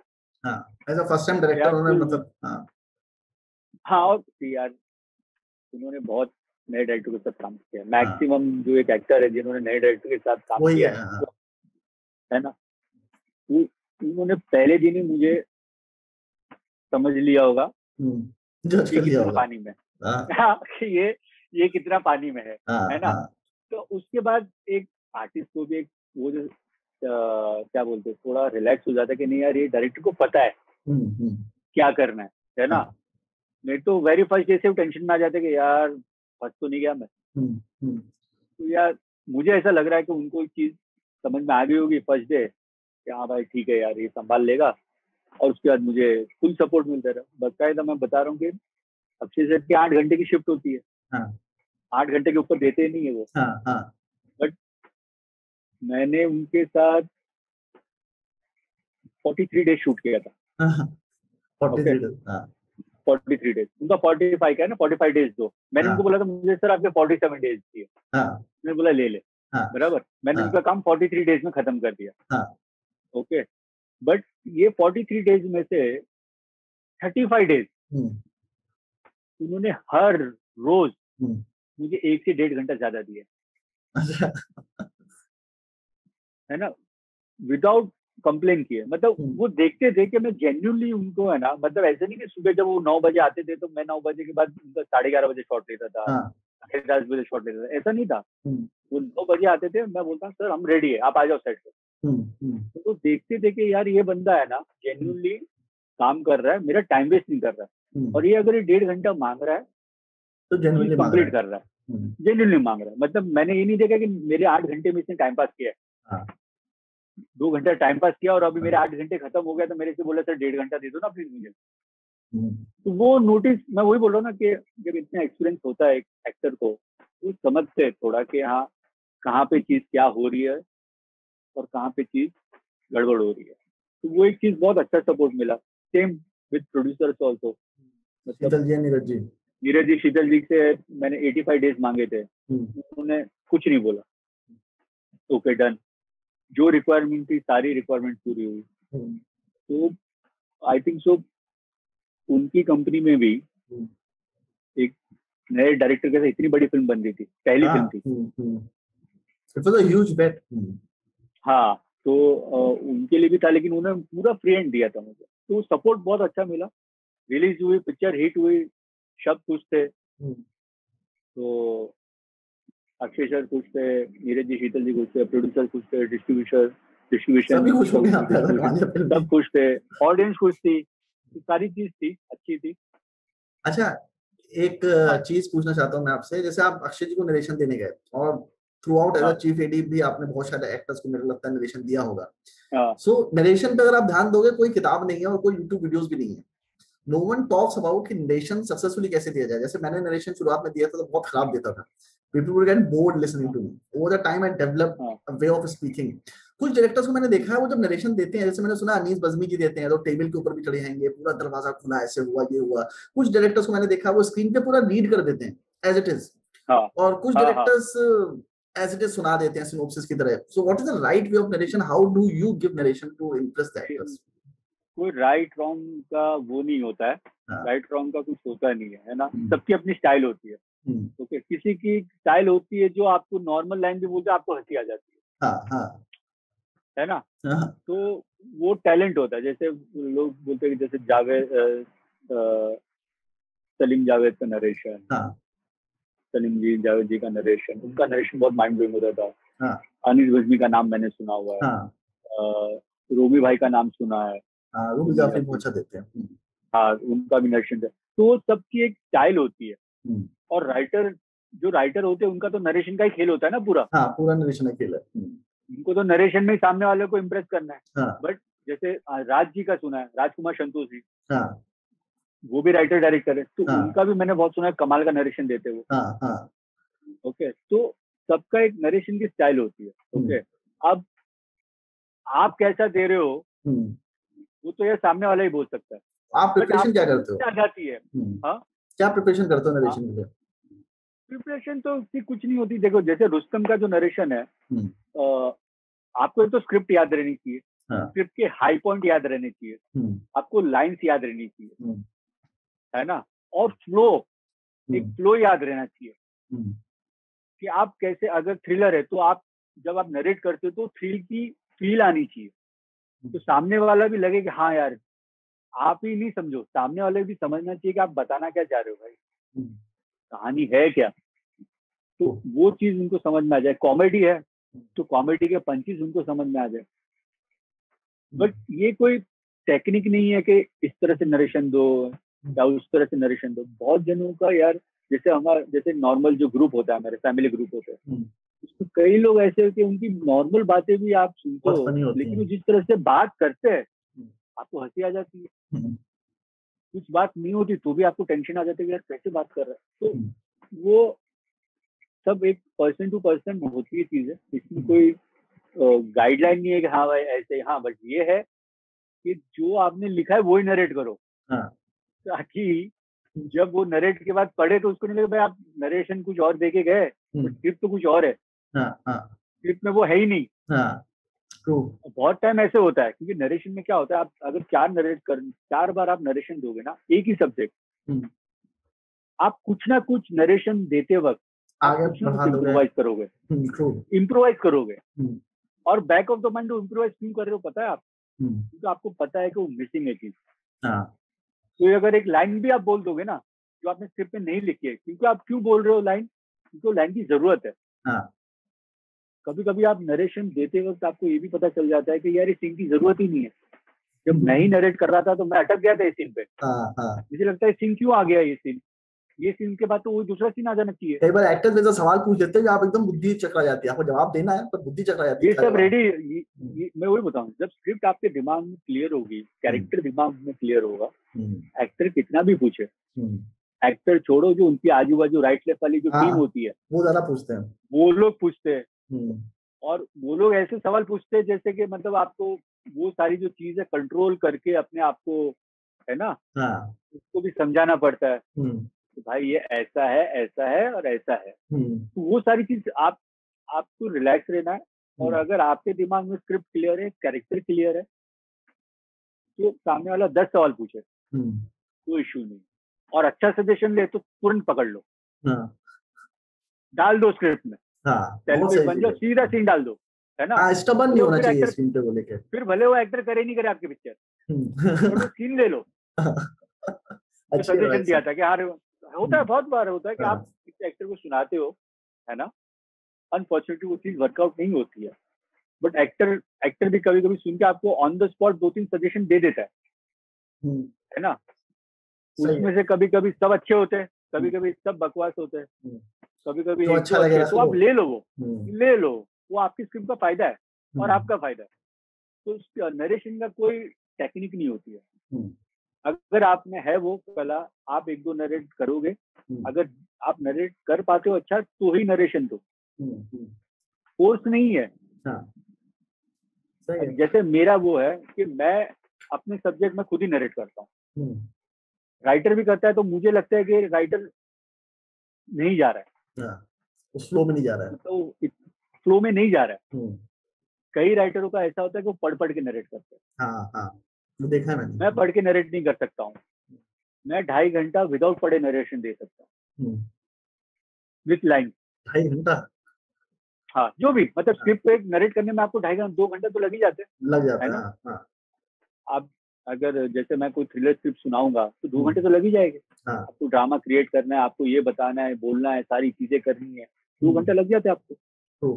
तो 2 घंटे में आपको विदाउट, मैं पढ़ के नहीं बोल सकता, मेरा प्रॉब्लम है या क्या नहीं है, बट मुझे लगता है कि विदाउट पढ़े आप जो नरेट करोगे ना, वो कमाल का होगा, एक फ्लो में। और एक्टर की आंखों में सामने देखकर आप बात कर रहे हो, आप लैपटॉप में देख ही नहीं रहे हो, कॉन्वर्सेशन हो जाता है। अच्छा, बहुत सारी चीज का आप ये बोलोगे सर इधर से ऐसा हो गया, यहाँ से वहां हो गया, फिर यहाँ से वहां आप चाहते हो, वहां ये होता है, वहां से आप यहाँ से यहाँ निकल कर आते हो, तो वो सारी चीज आप बन जाते हो, बांध देते हो उनको। आप जब पढ़ते हो ना तो आप पेज चेंज करोगे, आपका ब्रेक होगा। हाँ, ऑफ कोर्स, आप बताते एकदम से रुकोगे, फिर आप लैपटॉप में देख रहे हो, फिर आप समझाना शुरू कर रहे हो। ये मेरा है, लेकिन कई राइटर ऐसे हैं जो पढ़ जिसमें जो कंफर्टेबल हो कर देते हैं। सबका कंफर्टेबल, वही सबके अपने अपने कंफर्ट लेवल के ऊपर, कोई रूल्स एंड रेगुलेशन नहीं है कि नरेशन, और ऐसा भी कुछ लिखा हुआ नहीं कि डायरेक्टर को नरेट करना है। हाँ, ट्रू। कई बार राइटर्स नहीं है आपको कि नहीं भाई डायरेक्टर ही नरेट करेगा मुझे, ऐसा कुछ नहीं है।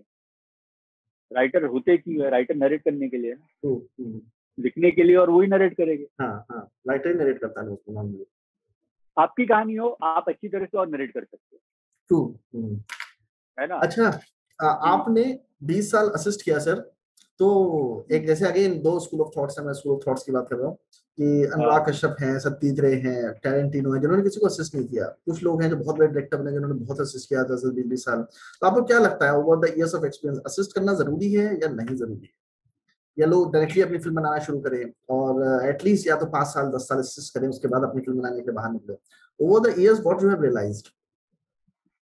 यार अगेन मैं बोल रहा हूँ, पर्सन टू पर्सन है ना, कि अगर नॉट, अभी जैसे मैं बोलता हूँ असिस्ट किया हुआ, मैंने असिस्ट किया, लेकिन मैं कुछ स्कूल में तो गया नहीं हूँ ना सीखने के लिए। मैं तो गया नहीं, मुझे तो ABCD नहीं पता था, बट मैं सेट पे जाके सीखा हूँ। इनफैक्ट मैं ये बोल सकता हूँ कि मैं फिल्म देखने से ज्यादा सीखा हूँ, मैं फिल्म देख कर ज्यादा सीखा हूँ, मैं ये बोल सकता हूँ। हाँ, मैंने थिएटर में फिल्में देखी है, और मैं वो देख देख के ज्यादा सीखा हूँ। वो जो पैशन था जो गैलेक्सी थिएटर में आते थे आप। हाँ चंदन अपना, सॉरी गेटी गैलेक्सी। तो चंदन गेटी गैलेक्सी फिक्स था। मैं सैंटा क्रूज में रहता था तभी वहाँ पर, तो गेटी गैलेक्सी में भी तो हर फ्राइडे चले जाता, तो मैं उससे ज्यादा सीखा हूँ। तो मैं तो स्कूल तो गया नहीं हूँ, ऐसा कुछ है नहीं, मतलब कोई फिक्स तरीका नहीं बोलो किसी ने असिस्ट किया नहीं है, जरूरी नहीं कि 5 साल असिस्ट करोगे तो ही सीख जाओगे। कोई आधी फिल्म करता है, एक शेड्यूल करने के बाद भी समझ में आ जाता है यार ये तो मुझे आता है, ये तो चीज मैं कर सकता हूँ, मैं तो कर लेता हूँ यार।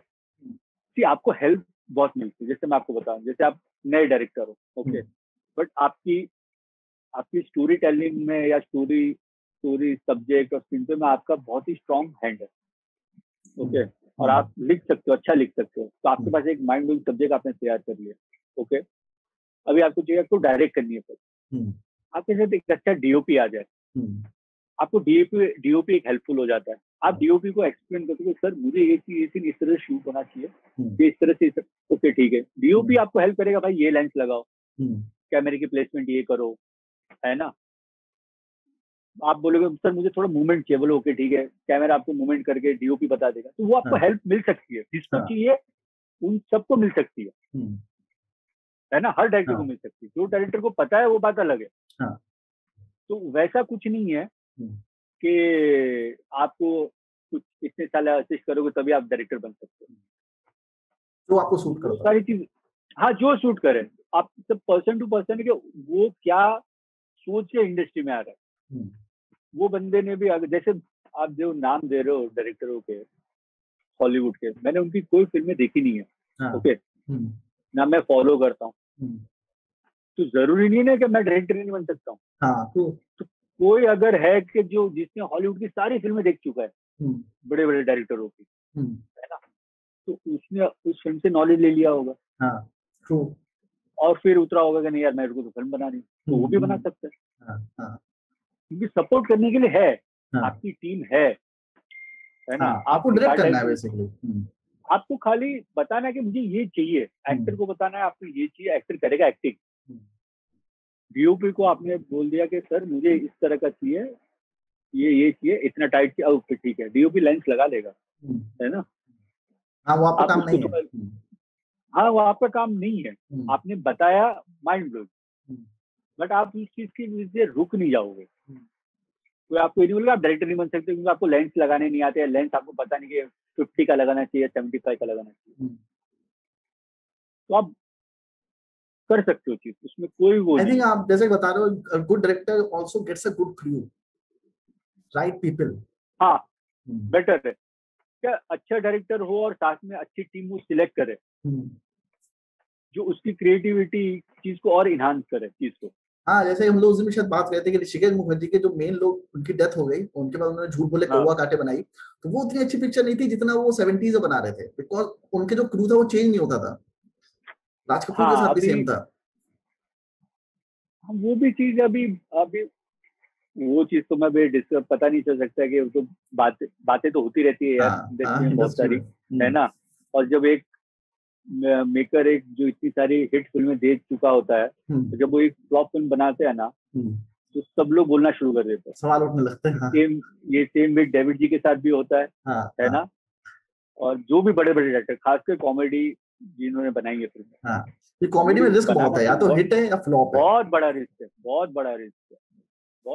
तो हिट है और उसके बाद हिट फ्लॉप नहीं, हिट और बाद में बुराई करते हैं लोग, है ना। बहुत बुराई करते, तो वो सब भूल जाते कि इस बंदे ने मतलब 15 हिट फिल्में दी है, और आपने वही फिल्में जा जाके थिएटर में देखी हुई है, ब्लैक में टिकट ले दे के देखी हुई है। तो वो चीज होता है, मतलब कभी ना कभी आपको होता है कि कभी मिस हो जाती है चीज, है ना।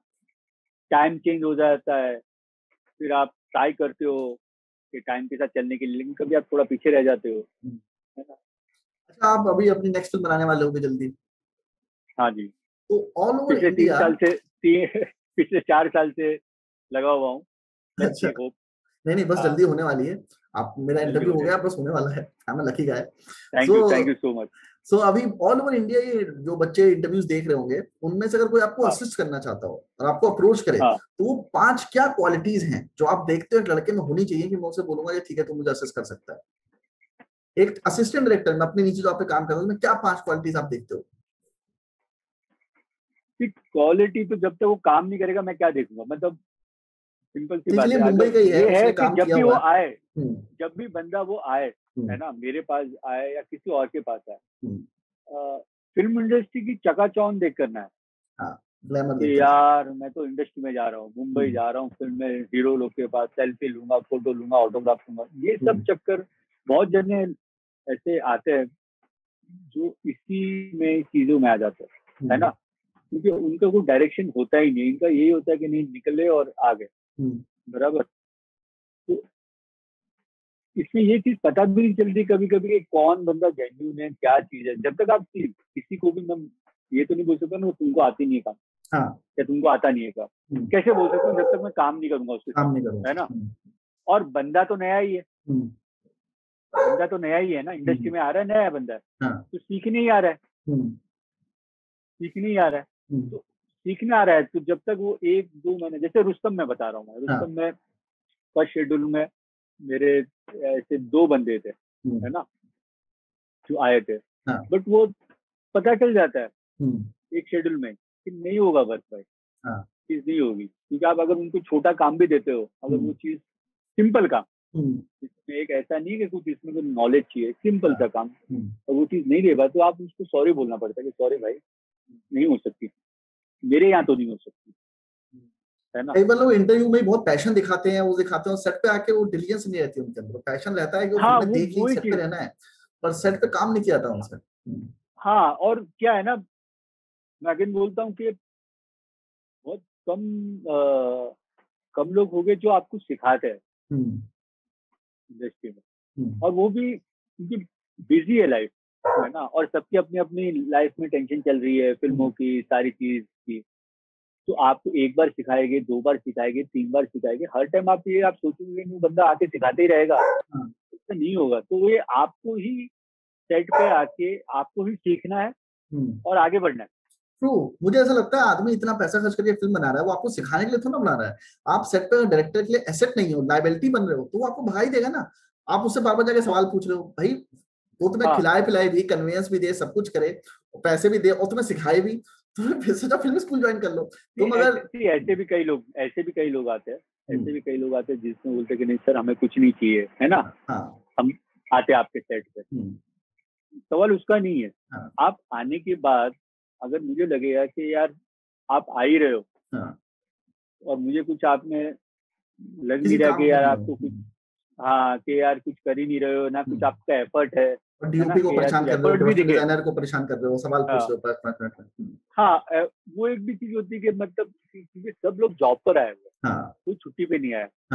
It's a huge task, making a film is a perfect thing. Spot boy से लेके ऊपर से टॉप टेक्नीशियन, सब लोग जॉब पर आए हुए, उनको पैसे मिलते हैं। अगर वो लोग जॉब सही तरीके से नहीं करेंगे तो वो लोग भी दूसरे दिन फायर्ड हो जाएंगे।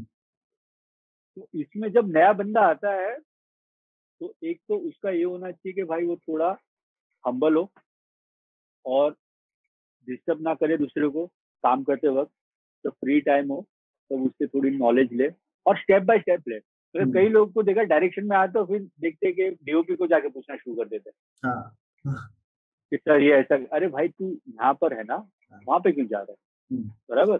शिफ्ट खत्म हो 8 बजे के बाद बात करो। आधे लोग तो इसलिए डायरेक्शन में आते बोले एक्टर बनना हमको। तो ये सारे जो एक्सपीरियंस होते हैं ना क्षितिज, उसकी वजह से लोग डरते भी है।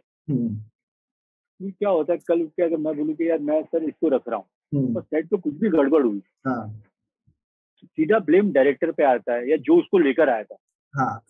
वो सब चीज भी आज के टाइम पे क्या होगा, किसी एक फोटो क्लिक कर लिया किसी ने, तो उनके लिए बड़ी एक्साइटमेंट है, और अपलोड कर दिया, लुक आउट हो गया एक्टर का। तो बहुत सीरियस बिजनेस है ना ये एकदम। तो उस हिसाब से सारी चीजें होती है, लेकिन ये नहीं कि जो भी बंदा आए डेडिकेशन के साथ आओ और जो करना है उसी फील्ड में जाओ। एक्टर बनना है तो फिर एक्टर में जाओ, ये बाईपास मत ढूंढो या कोई आपको एडवाइस करते है यार देख एक्टिंग करनी है सेट पे है ना, डायरेक्टर असिस्टेंट बन जाए, है ना, प्रोड्यूसर को पटा ले। तो फिर देख, हाँ प्रोड्यूसर को डायरेक्टर असिस्टेंट बन जाए, सेट पे रहना, देखना एक्टर कैसे एक्टिंग करता है, ये सब। तो जब आएगा सेट पे तो उसका फोकस तो उधर ही जाएगा ना, तो डायरेक्शन में फोकस ही नहीं रहने वाला है। तो उसको बोलेगे भाई 4 महीने में 2-3 महीने बोलेगे भाई तू जा, काम है तेरा, तो वो गड़बड़ हो जाती है। उसमें टाइम भी वेस्ट होता है डायरेक्टर का।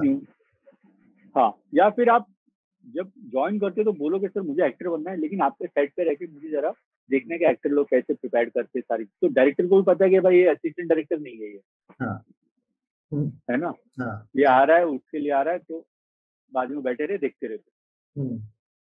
तो डायरेक्टर और डायरेक्टर की टीम, उससे कोई एक्सपेक्टेशन नहीं है कि भाई ये कुछ करेगा काम हमारे लिए, सही है, ये आया है देखने के लिए, तो ये वो जेन्युइन है ना, बंदा बोल तो दिया है ना कि मैं सर मैं इसके लिए आया, वो चीज होनी चाहिए। और जो भी आए, डायरेक्टर असिस्टेंट बनने भी आए, डायरेक्टर बनने आए, इंडस्ट्री तो सबके लिए ओपन है यार, है ना, बस एक ओपन है, ऑनेस्टी लेके आओ, फोकस रहो, ऑनेस्टी फोकस रखो, और ट्राई करो जितना आप जल्दी सीख सको अपने आप वो सीखो।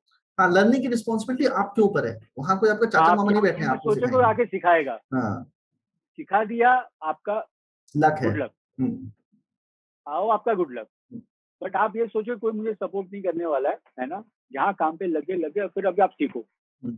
मतलब कल उठ के एक फिल्म खत्म हो या आधी फिल्म खत्म हो, आपको दूसरी फिल्म बोलना चाहिए तू आएगा मेरे साथ असिस्टेंट में, तो वो आपका प्रोग्रेस होना शुरू हो जाएगा। वो चीज है, और क्या है यार।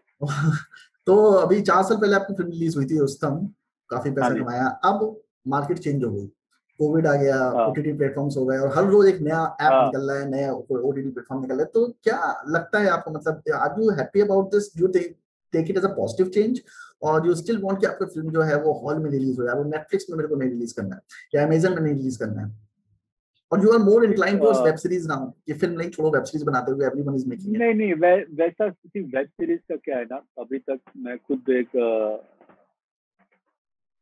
पिछले 1.5 साल से, जब फर्स्ट लॉकडाउन हुआ उसके पहले से भी वेब सीरीज का चल रहा था, बट मैं कभी उस तरफ में मुझे इंटरेस्ट नहीं था, मुझे फिल्म में इंटरेस्ट था, और आज भी फिल्म में इंटरेस्ट, बट मैंने बोला था कि नहीं, जब तक मेरी एक फिल्म प्लान नहीं हो जाती है प्रॉपरली, जिसमें मैं लगा हुआ था, मैं प्रिपेयर कर रहा था स्क्रिप्ट और सारी चीज, तब तक मैं, क्योंकि वेब सीरीज क्या हो जाती है, 3 फिल्म हो जाती है, बराबर। मैंने बोला पहले मैं 200-300 मिनट का कंटेंट है वो, हाँ, बोले मैं जो फिल्म बनाना चाह रहा हूँ, जो स्क्रिप्ट तैयार करना चाह रहा हूँ, मैं पहले वो खत्म कर लूँ, वो मुझे पता चल जाए कि हाँ भाई ये फिल्म शुरू हो रही है ये टाइम पर, तो फिर मैं वेब सीरीज पे मैं डेफिनेटली करूंगा।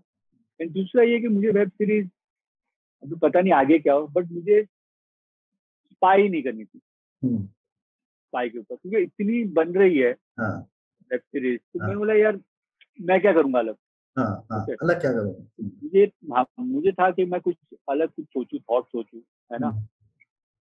फिर मैंने एक थॉट सोचा भी, अच्छा सा एक आया मेरे दिमाग में, थॉट आया जो मैंने नीरज डिजिटल जी का शेयर किया, उनको अच्छा लगा है, तो अभी उस पर ही वर्क कर रहे, है ना। बट फिल्म मेरा फिल्म हमेशा वो रहेगा। हाँ, ओटीटी प्लेटफॉर्म को कैसे देखते हो आप, पॉजिटिव चेंज या नेगेटिव चेंज? नहीं, पॉजिटिव ही है यार, नेगेटिव तो कुछ है ही नहीं।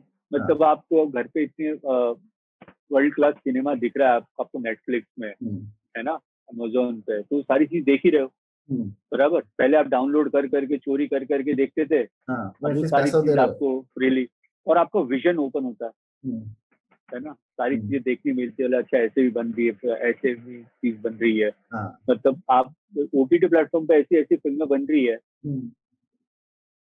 जो हमारी फिल्में बनती है उसके भी डबल अच्छी बन रही है, सीसी बहुत अच्छा हो रहा है, तो बजट भी अच्छा हो रहा है, वो सारी चीजें आपको सीखने भी मिलता है ना, उस सारी चीजों से आप देखते हो तो आपको सीखने भी मिलता है, और लिटरली मार्केट चेंज होती रहती है, आपको अडेप्ट करना चाहिए, अडेप्ट तो करना ही पड़ेगा आपको। और दूसरा ये है कि मैं इससे पहले कभी भी, है ना, ये लॉकडाउन के पहले मैं टीवी पे कुछ देखता ही नहीं था, खासकर फिल्में। मैं बोलता यार फिल्में यार टीवी पे थोड़ी देखनी होती, थिएटर में देखनी होती, मैं कभी नहीं देखता था। लॉकडाउन में मैंने जितना टीवी देखा है ना, मेरी अपनी लाइफ में कभी नहीं देखा है। मतलब टीवी में जो वेब सीरीज है नेटफ्लिक्स की, बाहर की, और यहाँ की जो जो इंडिया में भी जो बनी है सारी चीजें मैंने मैक्सिमम देखी है। तो एक तरह से अच्छा भी है कि मुझे भी देख देख के मुझे सीखने मिला है। जैसे मैं बता ही रहा हूँ कि मैं डायरेक्शन ज्यादा फिल्में देख के सीखा हूँ। तो ये सारी चीजें। अच्छा, एक चीज और पूछनी थी, टीवी का आपने जिक्र किया, मेरे को ऐसे दिमाग में सवाल आया लास्ट मोमेंट कि आपको फिल्मों में ना टीम पैसा नहीं है बहुत ज्यादा, मुझे पता है फिल्मों में सीखने को बहुत मिलता है, 4-4 महीने शिफ्ट होता है और हर फिल्म के बाद ना आपको फिर नेक्स्ट फिल्म के लिए स्ट्रगल है, डायरेक्टर से बात करो, लोगों को पिच करो। तो आपने कभी ये नहीं सोचा कि मैं टीवी में चला जाता हूँ? क्योंकि एक चीज मुंबई में बहुत फैली हुई है कि टीवी में पैसा बहुत है। मैंने तो टीवी की हुई है ना, मैंने मेहंदी तेरे नाम की, देश में निकला हुआ चांद, अच्छा किया महाभारत 2 मैंने किया हुआ है सीरियल, सीरियल की हुई है ना, as assistant, as a director बताया था, एज असिस्टेंट, अच्छा असिस्टेंट किया हुआ है। और जब मैं मेहंदी तेरे नाम की जब कर रहा था मैं, और देश में निकला हुआ चांद, अरुण ईरानी जी का प्रोडक्शन हाउस था, अच्छा हाँ आपने बताया था लास्ट, कोहली जी प्रोड्यूसर बताया था, तो उन्होंने मुझे ऑफर भी किया था कि आप हमारे डायरेक्टर बन जाओ, बट मुझे इंटरेस्ट नहीं था सीरियल में। क्या डिफरेंस पाया आपने टीवी और फिल्म्स में? डिफरेंस में मुझे वो, या फिल्मों देख देख के होता है ना एक चीज, चार फिल्म का मुझे लग रहा था कि मैं कुछ कि फिल्म बनानी है, तो मैं उस जोन में ही था। तो और उसी का ही मेरा गोल था कि नहीं यार फिल्म बनानी है, तो हमेशा मैं उसी चीज पे था। मैं ये नहीं बोलता हूँ कि सीरियल नहीं बनानी चाहिए, मैं बना भी सकता हूँ, मैं बना भी सकता हूँ। हाँ, तो कल को अच्छा कोई ऐसा जो गोल था, जब गोल था तो गोल था, है ना। अभी जैसे मैंने वेब सीरीज पहले नहीं बनाती, अभी बना, लेकिन मेरे एक थॉट है कि वेब सीरीज मुझे जो बनानी है मैं इस तरह की कुछ बनाऊंगा। अगर उस लेवल पे कुछ हो जाती है वर्कआउट तो माइंड ब्लोइंग है ना, तो प्रोडक्शन वैल्यू दिखे, कुछ भी नहीं बनाना है। हाँ, ऐसा नहीं कि बनाने के लिए मैं बना लूं। तो आपने एडवर्टाइजिंग में भी स्विच किया क्या, असिस्टेंट? एडवर्टाइजिंग में मैंने यार एक अभी रिसेंटली मैंने 1.5 महीने पहले ही मैंने एक ओप्पो मोबाइल के लिए शूट किया हुआ था। शूट, और उसमें एक्टर थे इम्तियाज अली। हाँ, तो वो ये तो बड़ा आयरॉनिकल हो गया, डायरेक्टर को हाँ, तो वो उनके ब्रांड एम्बेसडर आई थिंक तो उनके साथ मैंने दिल्ली में शूट किया था ओप्पो मोबाइल का। अच्छा, उससे पहले काम कर चुके आप इम्तियाज जी के साथ या मिल चुके उनसे पहले? नहीं वो तो ये तो एजेंसी ने मुझे, एजेंसी के साथ एजेंसी ने मुझे अप्रोच किया और मैंने कर लिया, मेरा फर्स्ट था कमर्शियल। तो लेट्स सी अभी आगे कैसे होता है। नहीं होगा। आपने असिस्ट भी किया है एड्स में? नहीं, कमर्शियल में मैंने आई थिंक तो 4-5 कमर्शियल की हुई है। अच्छा, प्रद्युम्न पांडे बहुत बड़ा नाम है। अरे कॉर्कोइस फिल्म, तो कॉर्कोइस फिल्म में मैंने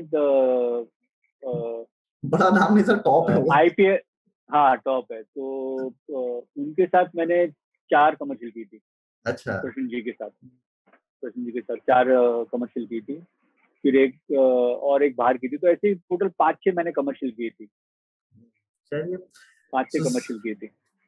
चलिए सर, मैंने आपका 1 घंटा ले लिया है, तो best of luck for your future endeavours. Thank you so much Kshitij, and जो भी ठीक लगे उसके अलावा डिलीट कर देना। बहुत कुछ नहीं, आपने सब कुछ बहुत अच्छा बोला है, बहुत हेल्प मिलेगी स्टूडेंट्स को, बहुत कुछ सीखने को मिलेगा आपके एक्सपीरियंसेस से, क्योंकि नहीं पता होता है। मुंबई में तो बहुत चंद बच्चे हैं, और मुंबई के बाहर जो बच्चे सपने देख रहे हैं फिल्मों में आने के, उनको ये सब इन्फॉर्मेशन नहीं मिलती जो आप फर्स्ट हैंड इन्फॉर्मेशन दे रहे हो। उनको तो वही एक्टर्स के इंटरव्यू मिलते हैं जिसमें सिर्फ एक्टिंग के बारे में पता चलता है। बहुत सारे बच्चों को पता ही नहीं एडिटिंग डायरेक्शन में होता है क्या, कितना एफर्ट होता है। जैसे आपने बोला ग्लैमर के पीछे मत भागो, क्योंकि 12-12 घंटे भी काम करना पड़ता है। अक्षय की शिफ्ट 8 घंटे की है, असिस्टेंट डायरेक्टर की थोड़े ना है, उसको 2 घंटे पहले आना है, 2 घंटे बाद जाना है। करेक्ट, प्रिपेयर्ड होके आना चाहिए, चीज प्रिपेयर्ड होके आना चाहिए, है ना चीजें। और ऐसा भी नहीं है कि मतलब धक्के खा के ही आप सक्सेस हो गए, ऐसा भी कुछ नहीं है। आप आए, आप विद इन 2 महीने में आप अच्छी चीज कर सकते हो, है ना। वैसा कुछ रूल बुक कोई नहीं है, है ना। मैंने 4 साल पहले रुस्तम हिट दी हुई है, मेरी 4 साल हो गए, मेरी दूसरी फिल्म अभी भी मैं अच्छी तरह से ट्राई कर रहा हूँ कि अच्छी तरह से फिल्म मैं बना पाऊँ, बराबर। तो ऐसा कुछ रूल बुक नहीं है ना, कि आपने एक हिट फिल्म दे दी तो आपकी लाइफ सेट हो जाएगी। और ऐसा भी नहीं है कि आपने फ्लॉप फिल्म दे दी तो आपको दूसरी फिल्म नहीं मिलेगी, ऐसा भी कुछ नहीं है। ये सरकारी नौकरी नहीं है, ऐसे भी हर फिल्म के बाद कुछ भी हो सकता है। इसमें आपका लक भी काम करता है, आपकी आपका उठना बैठना किसके साथ है ना, आप कितने गुडविल में हो, बराबर, और थोड़ा आपको अगर थोड़ा पॉलिटिकली करेक्ट हो तो आपके लिए बहुत बड़ा बेनिफिट हो जाता है। हाँ, स्ट्रेट फॉरवर्ड नहीं होना चाहिए, जो कि आप हो। हाँ, वो थोड़ा है तो स्ट्रेट फॉरवर्ड नहीं होना चाहिए। 1 घंटे के इंटरव्यू पता कर लिया। बहुत हाँ, स्ट्रेट फॉरवर्ड है, स्ट्रेट फॉरवर्ड नहीं होगे तो आप सक्सेस जल्दी हो जाओगे है ना। तो इसके लिए आपने इंटरव्यू शिफ्ट किया, आपने इंटरव्यू शिफ्ट किया थोड़ा आधा घंटे के लिए, उसके लिए मुझे सॉरी बोल रहे थे ना, वो लाइक मुझे सॉरी क्यों बोल रहे हैं? I was feeling bad about it. नहीं, टाइम, मैं वही बोल रहा हूँ ना, मैंने बोला ना कि टाइम की अहमियत होनी चाहिए। मैं तुमको बोलता हूँ, ये एक्सपीरियंस मुझे कहाँ से पता चला, मतलब मैं पहले भी टाइम पे ही आता था, बट एक होता है ना कि यार गौर तुलसी ग्रेट में एसोसिएट डायरेक्टर था मैं, रूमी भाई के साथ। हमारा सेट लगा था महबूब स्टूडियो में, ओके, अमित जी के साथ वेरी फर्स्ट डे शूट था, है ना, और पंक्चुअल है। तो वो हम लोग सेट पे थे, मैं और रूमी भाई को मैसेज आया, तो मेरे को मैसेज आया अमित जी का कि मैं 10 मिनट लेट हूँ। ओके, तो रूमी भाई ने फोन कट किया और बोले यार अमित जी को क्या जरूरत है मुझे बोलने की कि मैं 10 मिनट लेट हूँ, क्या मेरी हिम्मत होती थी कि मैं उनको बोलता कि सर आप 10 मिनट क्यों लेट हो। सही बात है। बोले अमित जी इसीलिए आज इतने सक्सेसफुल है कि उनको टाइम की कदर है। तो वो कभी वो बैक ऑफ द माइंड मेरे रहता है कि नहीं यार, अगर अमित जी जैसे इतने बड़े स्टार है ना, जो 9 बजे की शिफ्ट में 2 बजे भी आएंगे तो कोई बोलेगा नहीं उनको, है ना। और आते हैं शत्रुघ्न सिन्हा 2 घंटे लेट आता है, राजेश खन्ना 6 घंटे लेट आते हैं, 10 मिनट लेट और मैसेज दे रहा डायरेक्टर को, बहुत बड़ी बात है। मैं इसीलिए मैंने तुमको बोला कि ऐसा नहीं सीरीज के जूनियर सीनियर का कुछ नहीं होता है। अगर आपने स्पॉट बॉय को भी खड़ा किया है ना और आप लेट पहुंच रहे हो, भाई बोलो सॉरी, क्योंकि वो भी आदमी है ना यार, वो थोड़ी के मतलब जूनियर मतलब किसी को भी खड़ा कर दोगे। क्या होता है, मेरे से ऊपर भी कोई होने वाला है, ओके, तो मैं चाहूंगा कि मेरे साथ भी कोई ऐसा ना करे। ओके, अगर कोई मुझे बुला रहा है तो मेरे साथ भी मेरे टाइम की भी वैल्यू रखे, मैं आपके टाइम की भी वैल्यू रखूंगा। तो सर आपने सबसे अच्छी बात पता है क्या है, आपने बहुत नीचे से शुरू किया है और आप बहुत ऊपर तक गए, तो आपने पूरी जर्नी देखी है कि एक नीचे से आदमी को क्या क्या फील होता है ऊपर आई। अभी भी देख ही रहा हूँ जर्नी, है ना। तो बट यार यहाँ तो हर दिन है ना, आपको कुछ ना कुछ नया सीखना ही है, ये एंडलेस है। और आपको मानना है, जिस दिन आपने मान लिया ना कि भाई मुझे सब आता है, तो गई भैंस पानी में। तो बेटर है कि यहाँ तो सीखना ही है आपको, हर दिन आपको नई नई चीज सीखनी है, और एक्सपीरियंस हो गया आपको, ऐसे ऐसे लोग आएंगे आपके सामने, आप शॉक हो जाओगे, भाई ऐसे भी होता है क्या। जैसे आपने बताया कि आप तो छोटे से छोटी पिक्चर बनाता हो, पिक्चर कर बनते बनते बनते कहाँ से कहाँ पहुंच गए, अक्षय कुमार आ गए, ये आ गए, वो आ गए।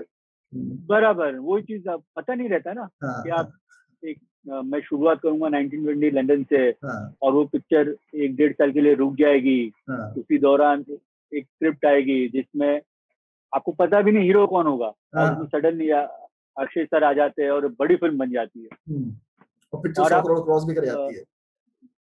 हाँ, 127 करोड़ क्रॉस कर जाती है, अक्षय सर को नेशनल अवार्ड मिल जाता है, सारी चीज हो जाती है। अच्छा, एक चीज ऐसे पूछता हूँ आपसे, एक रात पहले क्या रिएक्शन था आपका? फ्राइडे को पिक्चर रिलीज हुई, एक रात पहले आपके दिमाग में क्या चल रहा था? रात में सो रहे थे आप? मैं एक रात पहले है ना, नहीं मैं एक रात पहले तो जब मेरे दोस्त के घर था पवई में, हीरा नंदानी में, मेरे दोस्त के घर पे था, वो थोड़ा माइंड अपना वो करने के लिए मैं चले गया था उधर। बट मुझे पता था कि डेफिनेटली टेंशन तो थी, बट मैं सच्ची बताऊं, मैं ओवर कॉन्फिडेंट नहीं था, बट मैं कॉन्फिडेंट था कि पिक्चर वर्क करेगी। मैं कॉन्फिडेंट था, मैं ये नहीं बोल रहा हूँ, मैं अभी बोल रहा हूँ, मैंने तभी भी मेरे शीतल जी को बोला था कि ये पिक्चर वर्क करेगी, ओके। और दूसरा, जब ये कि फर्स्ट कॉपी निकलती है, आप चेक करते हो ना, टाइम फोकस में चेक कर रहा था, तो 2-3 टेक्नीशियन आते हैं चेकिंग के लिए कि भाई सब सही तो है, सब सही है। जो तब मेरी जो गर्लफ्रेंड थी, तो मैंने उसको बुलाया था कि भाई देख, आपकी शादी नहीं हुई थी फिल्म, शादी तब नहीं हुई थी, अच्छा, अब हो गई है, अच्छा, है ना।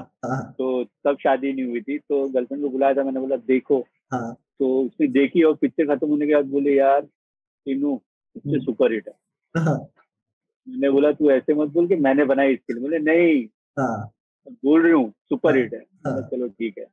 तो मैं कॉन्फिडेंट था चीज को लेकर।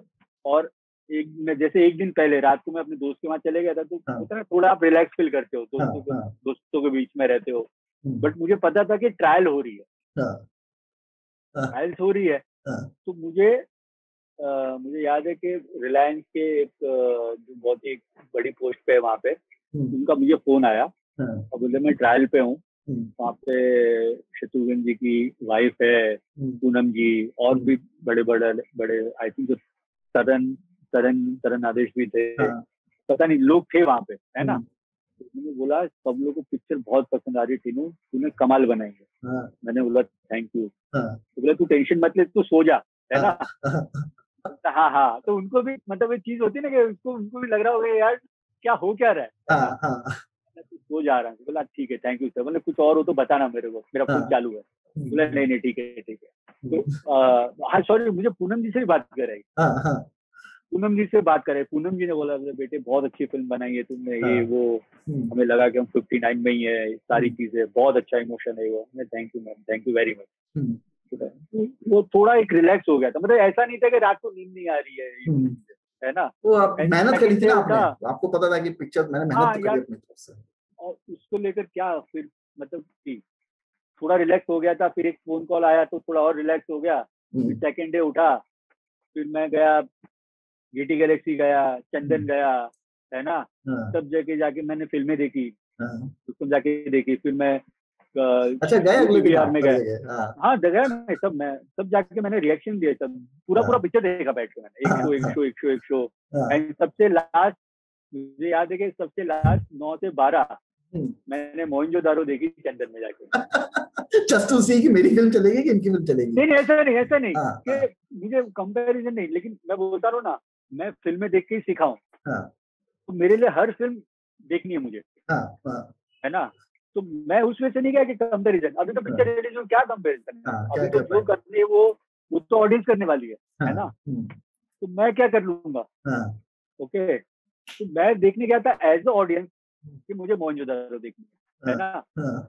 तो रुस्तम का डायरेक्टर देखने नहीं गया था। अच्छा तो जब चंदन में गया, बताइए चंदन में गए, वही चंदन में गया देखी मैंने, तो एंजॉय करना है यार। मतलब थिएटर में अक्षय कुमार के डायलॉग पे या किसी पर्टिकुलर सीन में जो आपने डायरेक्ट किया है, आपने उसको चेंज किया था, लिखा था, उस पर जब तालियां बजती हैं तब क्या फीलिंग आ रही थी आपको? बहुत अच्छा लगता है। और कभी ऐसे में क्या होता है चीजें, कभी आपको एहसास नहीं होता कि इस चीज पे लाफ्टर आ जाएगी, बट आपको थिएटर में वो लाफ्टर आती है। ओके, क्योंकि अभी तक आपने फिल्म कहाँ देखी हुई है एडिट टेबल पे, जिन्होंने बनाई है उन्हीं के साथ, उनके साथ या 4-5 लोग और आ गए, है ना। वो भी एकदम सीरियस मुंह देख के देखते हैं। क्योंकि वीएफएक्स वाला कितनी फिल्म दिखा दो सिर्फ वीएफएक्स ही देख रहा होता है, एडिटर कट्स देख रहा होता है, सब अपना देखते हैं, अपना देखते हैं, सब अपना देख के निकल, होल एंड सोल फिल्म नहीं देखता कोई। और ट्रायल जो होती है, ट्रायल में तो कोई जज कर ही नहीं सकता पिक्चर को। तो ट्रायल में पता नहीं क्या चीज, सब लोग क्या मूड में आते हैं लोग वहां पर, कि पता ही नहीं चलता है ना। तो जबकि मैं ट्रायल कोई अटेंड की नहीं थी, मैंने मेरी जो टेक्नीशियन की ट्रायल थी वो भी शुरुआत हुई 10 मिनट हुई और मैं फिर चले गया था। मैं सबको मिला, देखा, उन्होंने शुरू किया और मैं चले गया था। फिर तो मैंने फर्स्ट टाइम पब्लिक के साथ ही देखी।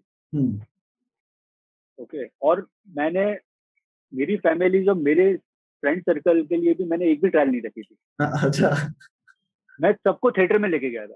थिएटर में चलो सब लोग थिएटर में देखो क्या होता है कि आपको फील भी अच्छा क्या लगता है कि उनको थोड़ा, मेरे फ्रेंड्स और फैमिली को लगा था यार हमने तो सोचा था तू ट्रायल दिखाएगा, हम सबको बोलेगा यार कि यार फ्राइडे के पहले हमने पिक्चर देख ली थी, है ना। उनको ये थोड़ा डिसअपॉइंट है यार तू ऐसा, यार मुझे चाहिए तुम लोग थिएटर में आओ। क्या होगा थिएटर में, तुम जब 25 लोग बैठे हो ना, 100 लोगों के साथ, उनके रिएक्शन से तुमको भी अच्छा लगेगा कि यार इन्होंने फिल्म अच्छी बनाई, और मुझे भी जेन्युइन रिएक्शन मिलेगा तुम लोग को। मैं मिनी थिएटर में तुमको दिखा दूंगा ना, तो समझ में नहीं आएगी, तुम वाह वाह वाह वाह चीजें चलती रहेगी, अरे टीनू क्या कमाल कर दिया, दोस्त ने कहा, वो सारी चीज चलती रहती है।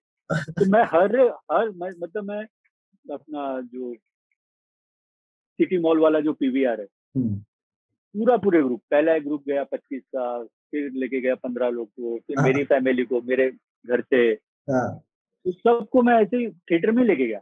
रूमी भाई को, रूमी भाई बोलते हैं तू ट्रायल नहीं, मैंने किसी को नहीं दिखाई है। रूमी भाई, उनकी वाइफ, उनके बच्चे, सबको मैं थिएटर में लेके गया, सबको मैंने ट्रायल शो में दिखाया। एंजॉय करो, मजा भी आता है। रूमी सर ने क्या बोला पिक्चर देख के? कोई बहुत अच्छी लगी, अच्छी लगी उनको तो पहले उनको तो मैंने थर्ड डे पे दिखाई थी, तो 2 दिन बिजी थे, तो आई थिंक तो हम संडे को गए थे, फ्राइडे सैटरडे नहीं गए थे, बट उनको पता चल गई थी तब तक तो कि फिल्म कैसी है, रिव्यूज मिल जाते हैं, इंटरनल लोगों को मिल जाता है। हाँ, तो फर्स्ट डे तो रिव्यू ऐसे ही बाहर निकल गए थे, कलेक्शन आ गया था फर्स्ट डे का, तो उस हिसाब से सारी चीजें थी। तो अच्छा, तो फिल्म आपने सिंग साउंड करी थी या डबिंग करी थी? नहीं, डबिंग, टोटल डबिंग करी थी। सेट पे रिकॉर्ड किए थे साउंड, बाकी डब किया था पूरे पिक्चर। बराबर, टोटल डब किया था। सही है। तो how is Akshay ji in dubbing? Because बहुत सारे एक्टर्स डबिंग में परफॉर्म नहीं कर पाते, मैंने देखा।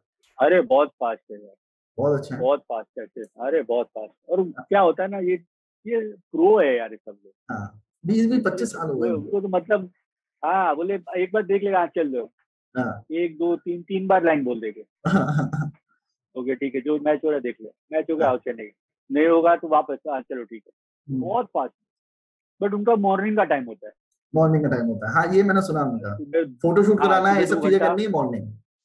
सुबह 2 घंटा आ जाओ, 2 घंटे सनी सुपर साउंड हो जाता है फटाफट। इलियाना बहुत कमाल है, जबकि इलियाना बोली अरे मुझे बहुत डर लग रहा है, तो हमें भी लग रहा है यार डर लग रहा है, मतलब क्या हो गया इसका यार, मतलब पहले डबिंग की है ना आपने, हाँ की है ना, तो डर क्यों लग रहा है? और जो उसने शुरू किया, मतलब मुझे याद है 2 या 3 दिन में पूरी डबिंग खत्म कर दी उसने। बोला यार सबसे फास्ट तो तुम ही हो। अच्छा, इलियाना जी को कैसे कास्ट किया आपने? मतलब उन्होंने तो नीरज जी के साथ भी काम नहीं किया पहले? नहीं, हम लोग बहुत सी कैरेक्टर जो था ना सिंधिया का कैरेक्टर, वो अगर सही कास्टिंग नहीं होती ना, ये कैरेक्टर थोड़ा ग्रेइश वो था ना, मतलब वो यार हाँ ग्रेइश था, तो आपको ऐसी तो परफॉर्मेंस कमाल चाहिए। ओके, अच्छा, जो इलियाना जो कैरेक्टर प्ले करी थी सिंथिया, उसके डायलॉग ज्यादा नहीं थे, वो आईज एक्सप्रेशन, फेस एक्सप्रेशन। तो मैंने इलियाना की बर्फी देखी थी, बर्फी से बहुत मैं इम्प्रेस हुआ था, ये कमाल है ये, है ना, बहुत मैच्योर रोल था मेरा उसमें, बहुत कमाल था। तो मैं बर्फी से बहुत इम्प्रेस हुआ था। और जब ये कास्टिंग की चली थी, ये बात डेफिनेटली श्योर है कि इलियाना फर्स्ट चॉइस नहीं थी। ओके, मैं बोले नहीं इलियाना भी सोचा था, इलियाना फर्स्ट चॉइस नहीं थी, है ना, बट जब मतलब होता ना कि इलियाना चॉइस थी थर्ड फोर्थ। आपकी फिल्म पूरी वैसे डेस्टिनी पे बनी है। हाँ, तो अक्षय कुमार तो आपकी लिस्ट में नहीं थे। हाँ, तो फिर जब हुई आसपास की बात तब इलियाना की बात आई, तो मैंने इलियाना का बोला तो सबको पसंद आया कि नहीं इलियाना परफेक्ट है। अच्छे से कोई बताया, सबको पसंद ही आई।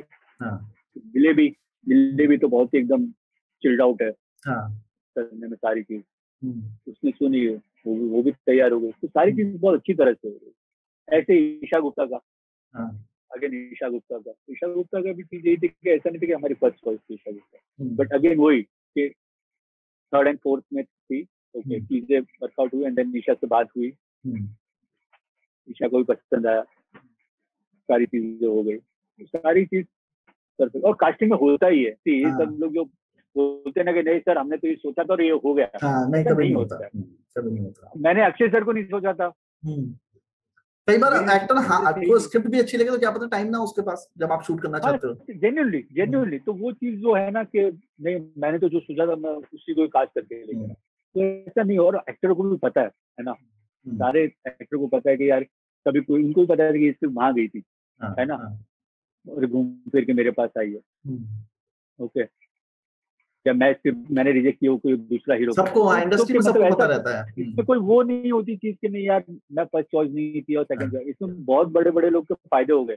ये एक्चुअली फिल्म फेयर में या फिर क्या कहते हैं किसी छोटी मैगजीन में सब चीज निकलती है, वो फर्स्ट चॉइस नहीं थी सेकंड चॉइस थी, एक्टर को फर्क नहीं पड़ता, उनको काम मतलब है, उनको तो चाहिए कि ठीक है ना, क्या है, लेकिन किसी और का फायदा हो गया ना। मैं तो बोल रहा हूँ लास्ट चॉइस थी, लेकिन उसका फायदा हो गया। फायदा तो हो गया, तो फायदा हो गया ना। तो उसको तो उस चीज के लेना ही नहीं चाहिए कि नहीं यार मैं फर्स्ट चॉइस नहीं। अरे ठीक है ना, आपको फायदा हुआ ना, आप वो देख लो, है ना।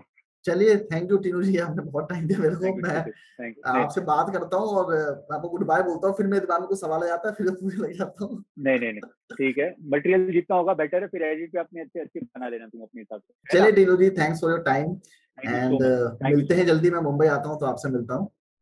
पक्का एंड टेक केयर, बराबर, take care, you too take care of your family sir. जल्दी मिलते हैं।